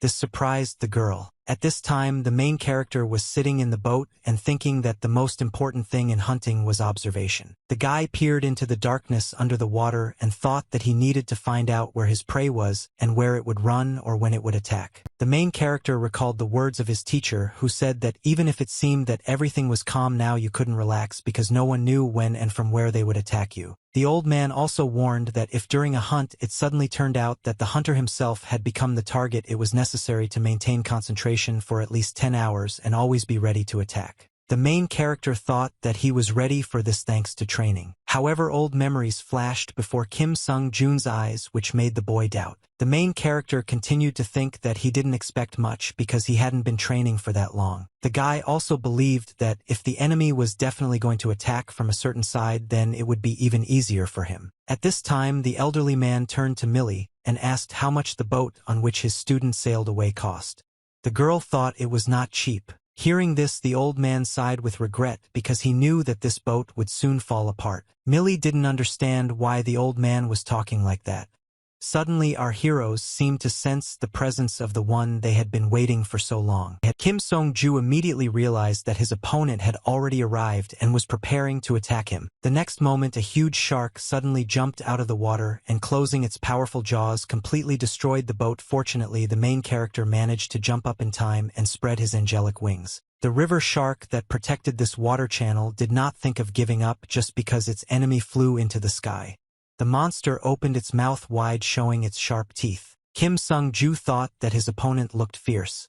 The guy was very surprised and did not believe that he needed to catch this monster. The fairy tried to cheer up the main character by saying that his training was not in vain because he was able to show the holiness of Kim Seon-ju. These words did not please him at all. After this, the main character took out his spear and considered that now it was the only means of attack. Suddenly Kim Sung-ju remembered the weights tied to his arms and legs and decided to deal with that first. The guy threw them into the water, after which the system immediately reported that he could now attack with greater force because it had increased significantly and also move faster and easier. Feeling an incredible surge of strength and relief, the joyful protagonist believed that he could now fight his opponent. Kim Sung-ju, while studying his interfaces, did not expect that his strength would increase as soon as he removed the weights, so the boy admitted that his teacher's training methods really worked. The main character's divine power continued to grow even though he did nothing, so the guy was very happy about it. After this, Kim Sung-ju took out the spear he had prepared in advance and decided that it was time for him to engage in battle with the shark. While waving his weapon, the guy thought that the results of the training were visible, so he had to finish everything quickly. The wooden spear, endowed with the divine power of the protagonist, quickly rushed into the dark waters of the river, illuminating the space around it with a bright light. The next moment, the spear entered the water, causing strong waves to rise and the spray to spread out to the sides. A happy Kim Sung-ju assumed that he had hit his opponent, but Hot Chocolate said that the shark had disappeared into the river waters. The main character admitted that this monster was smart enough for a shark because he thought that he couldn't be reached in the water. Then the fairy suggested that the guy would have to go down lower.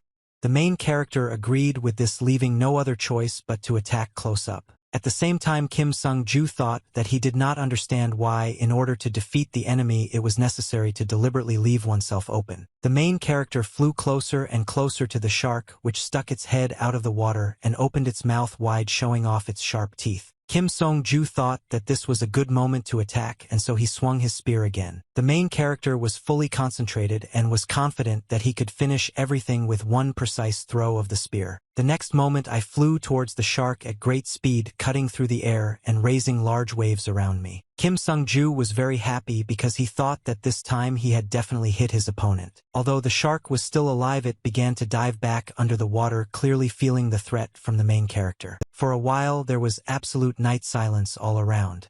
Kim Sung-ju did not relax and continued to look at the water surface, on which circles were spreading in all directions. Torche and Millie, who were watching everything from a safe distance, were also in no hurry to rejoice at the victory of the main character, and carefully watched what would happen next. Suddenly, a rapid stream burst out from under the water and almost caught Kim Sung-jun. The main character was shocked by this and lost his speech and did not understand what was happening. It turned out that the monster could attack not only like a normal shark but also open its mouth and release a rapid stream of water at its opponent. Now the main character had to dodge these attacks while thinking about how he could defeat this shark. Kim Sung-ju turned to the old man and Millie and asked if they were okay. The old man said that everything was fine and asked the boy to take care of himself. The main character was unhappy with such a rude answer from his teacher because he only wanted to help. Suddenly, Hot Chocolate warned the boy that his opponent was approaching again. Kim Sung-ju was not prepared for this, but he had to focus on the fight again. The next moment, the monster shark jumped out of the water and, waving its tail, flew high into the air. At the same time, she opened her mouth and splashed out a powerful stream of water, which the main character had to dodge. Kim Sung-ju was shocked more and more by the abilities of this monster and thought that if this continued, he could die. While the shark was returning to the water, the guy had a break. He thought about the fact that he did not have a normal shield and his temporary skills could do little to help in this situation. Very soon the shark's head appeared out of the water again, and its wide-open mouth indicated that the monster was ready to attack again. Kim Sung-ju was very surprised and did not believe that his opponent was already so quickly ready to jump on him again. Once again taking out a wooden spear, the guy thought that if he loaded up and threw the spear straight into the shark's throat, it might work. But this plan was not destined to be, because the monster's tail suddenly appeared next to Kim Sung-jun's face, which left him dumbfounded. The next moment, the shark attacked the main character hard and then returned to the water. The guy immediately flew away from this unexpected attack. Kim Sung-ju began to get angry because he couldn't do anything because the shark never got tired and continued to attack him again and again. But Hot Chocolate began to deny this, suggesting that the guy had already weakened the monster enough. The protagonist can't believe it because he thought that the shark still had plenty of strength. Then the fairy drew the guy's attention to the fact that the shark's movements became linear and it clearly began to panic. Kim Sung-ju was surprised by this. While the main character was fleeing from another attack, hot chocolate suggested that perhaps the shark was very hungry. The guy heard this and assumed that it was because of hunger that the shark was so eager to eat him. The fairy didn't know this for sure, so she didn't confirm the main character's guess. Kim Sung-ju then wondered why the shark couldn't eat grass or fish if it was so hungry. To this, the fairy replied that there were no more fish in these waters and assumed that they had all gone for the sharks. Hearing this, Kim Sung-jun was struck by lightning from realization. For a while, there was absolute silence all around. This time was enough for the main character to calmly think everything over. Kim Seon-ju thought that thanks to the cruelty of the river shark, the monsters left these lands, and this allowed the village to prosper. But now that the food has disappeared, the shark has started attacking people, as evidenced by many reports. The main character noticed that this section of the river was dead, and it turned out that this shark was the master of the dead river. When the food ran out, she was forced to go outside her territory to start hunting. Suddenly, the main character felt a strange feeling that had already visited him once when he treated everyone who wanted it for free. Now the guy had a feeling that he shouldn't have killed this shark but should have somehow saved it. Suddenly, Kim Sung-ju, forgetting about the battle, began to fly away somewhere. Hot Chocolate asked where the guy was going. To this, the main character replied with a smile that he would only go and complete the task for $1. At this time, Torche noticed the girl who was staring at the main character and asked why she was so surprised. Millie explained that she was surprised that the guy had wings.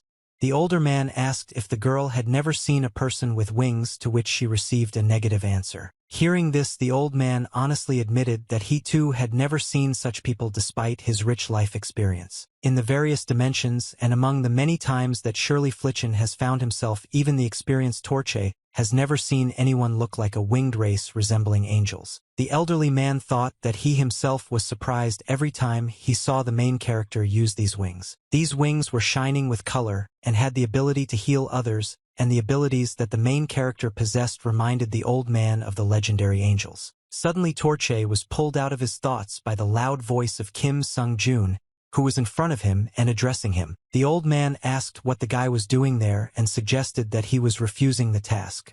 The protagonist denied this and explained that he came to check something. After that, the guy asked if the mission was to protect the village from a monster known as a river shark. The elderly man confirmed this, saying that this is exactly what the village elder wanted from them. It seemed that the main character was glad to hear this answer and was prepared to say something to his teacher. The next moment, Kim Sung-ju confidently stated that they were going to kill more of that shark. When Torche heard that the main character was no longer going to kill the shark, he thought for a moment and then completely calmly accepted the guy's desire. Kim Sung-jun couldn't believe his ears at first. It seemed incredible to him that the old man wasn't even going to complain. Torche sighed heavily and said that if the main character had fought with River, he would have shown the growth of his fighting skills. However, the old man was sure that the boy himself knew that using the remains of the shark was a temporary measure. Then the older man suddenly turned to Millie and asked if there was a branch of the hunting union in the Coltix Canal. The girl replied that there was no such alliance here because until now they had not had to worry about monsters, precisely thanks to the Shark River. Torche wasn't surprised at all when he heard this because he had already assumed something like this. Kim Sung-jun listened attentively to the old man, still not understanding what idea he was trying to convey. The thing was that usually the right to own the monster's body belonged to the hunter who killed it. To sell it, you had to cooperate with a hunting union guilds or hunting managers, but none of that was in the Coltix channel. Suddenly, the old man frowned and asked the main character if he remembered what was written in the hunting contract that he wrote. Kim Sung-jun immediately began to remember this contract, but it was clear that the guy had long forgotten about it. The elderly man immediately began to scold his student and insist that he should have remembered what he signed. The main character had to quickly start looking for the contract. Very soon, Kim Sung-jun found the document and began to study it. One of the main points of this contract was that the right to own the body of the defeated monster belonged to Party A, that is Tinker. The guy immediately assumed that this meant that the rights to the monster's body were being transferred.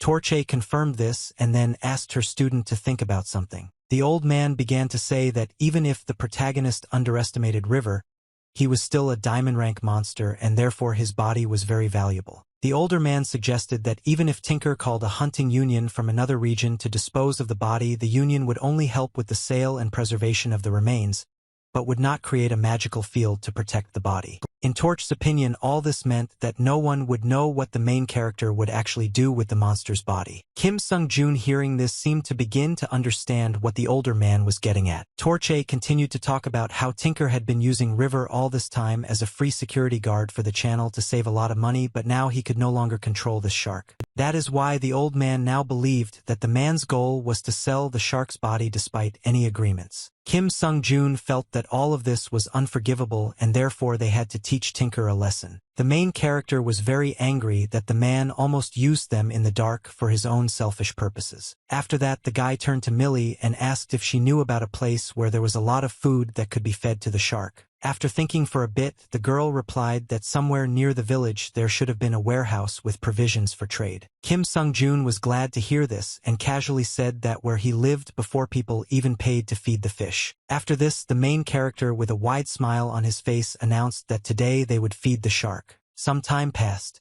The clear sun illuminated the house in which Tinker worked for the benefit of the village. The man studied the documents closely but still could not stop thinking about the shark that threatened the safety of the village. The man thought that Torche had come to their aid just in time, but he thought it was strange that it was the old man's student who had to deal with the shark. In the end, Tinker decided that it was not so important since he was most interested in the successful fulfillment of the contract and the prospects that this provided. Suddenly, one of the headman's subordinates burst into the office and announced in an agitated voice that they had problems. Tinker immediately asked what happened, assuming that the problem was related to the Shark River and the fact that our heroes had already gone hunting. Surprisingly, the subordinate denied this and explained that this matter concerned the trading warehouse.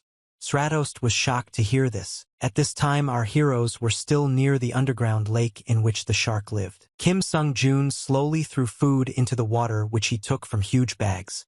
Millie helped him with this and Torche stood to the side and watched. The joyful main character did not stop for a moment and offered the girl to try feeding the shark, but she wished to abstain. The guy assumed that Millie was just scared, so he said that the monster was eating calmly and now didn't look angry at all. However, when the main character threw food, the shark sometimes jumped up strongly.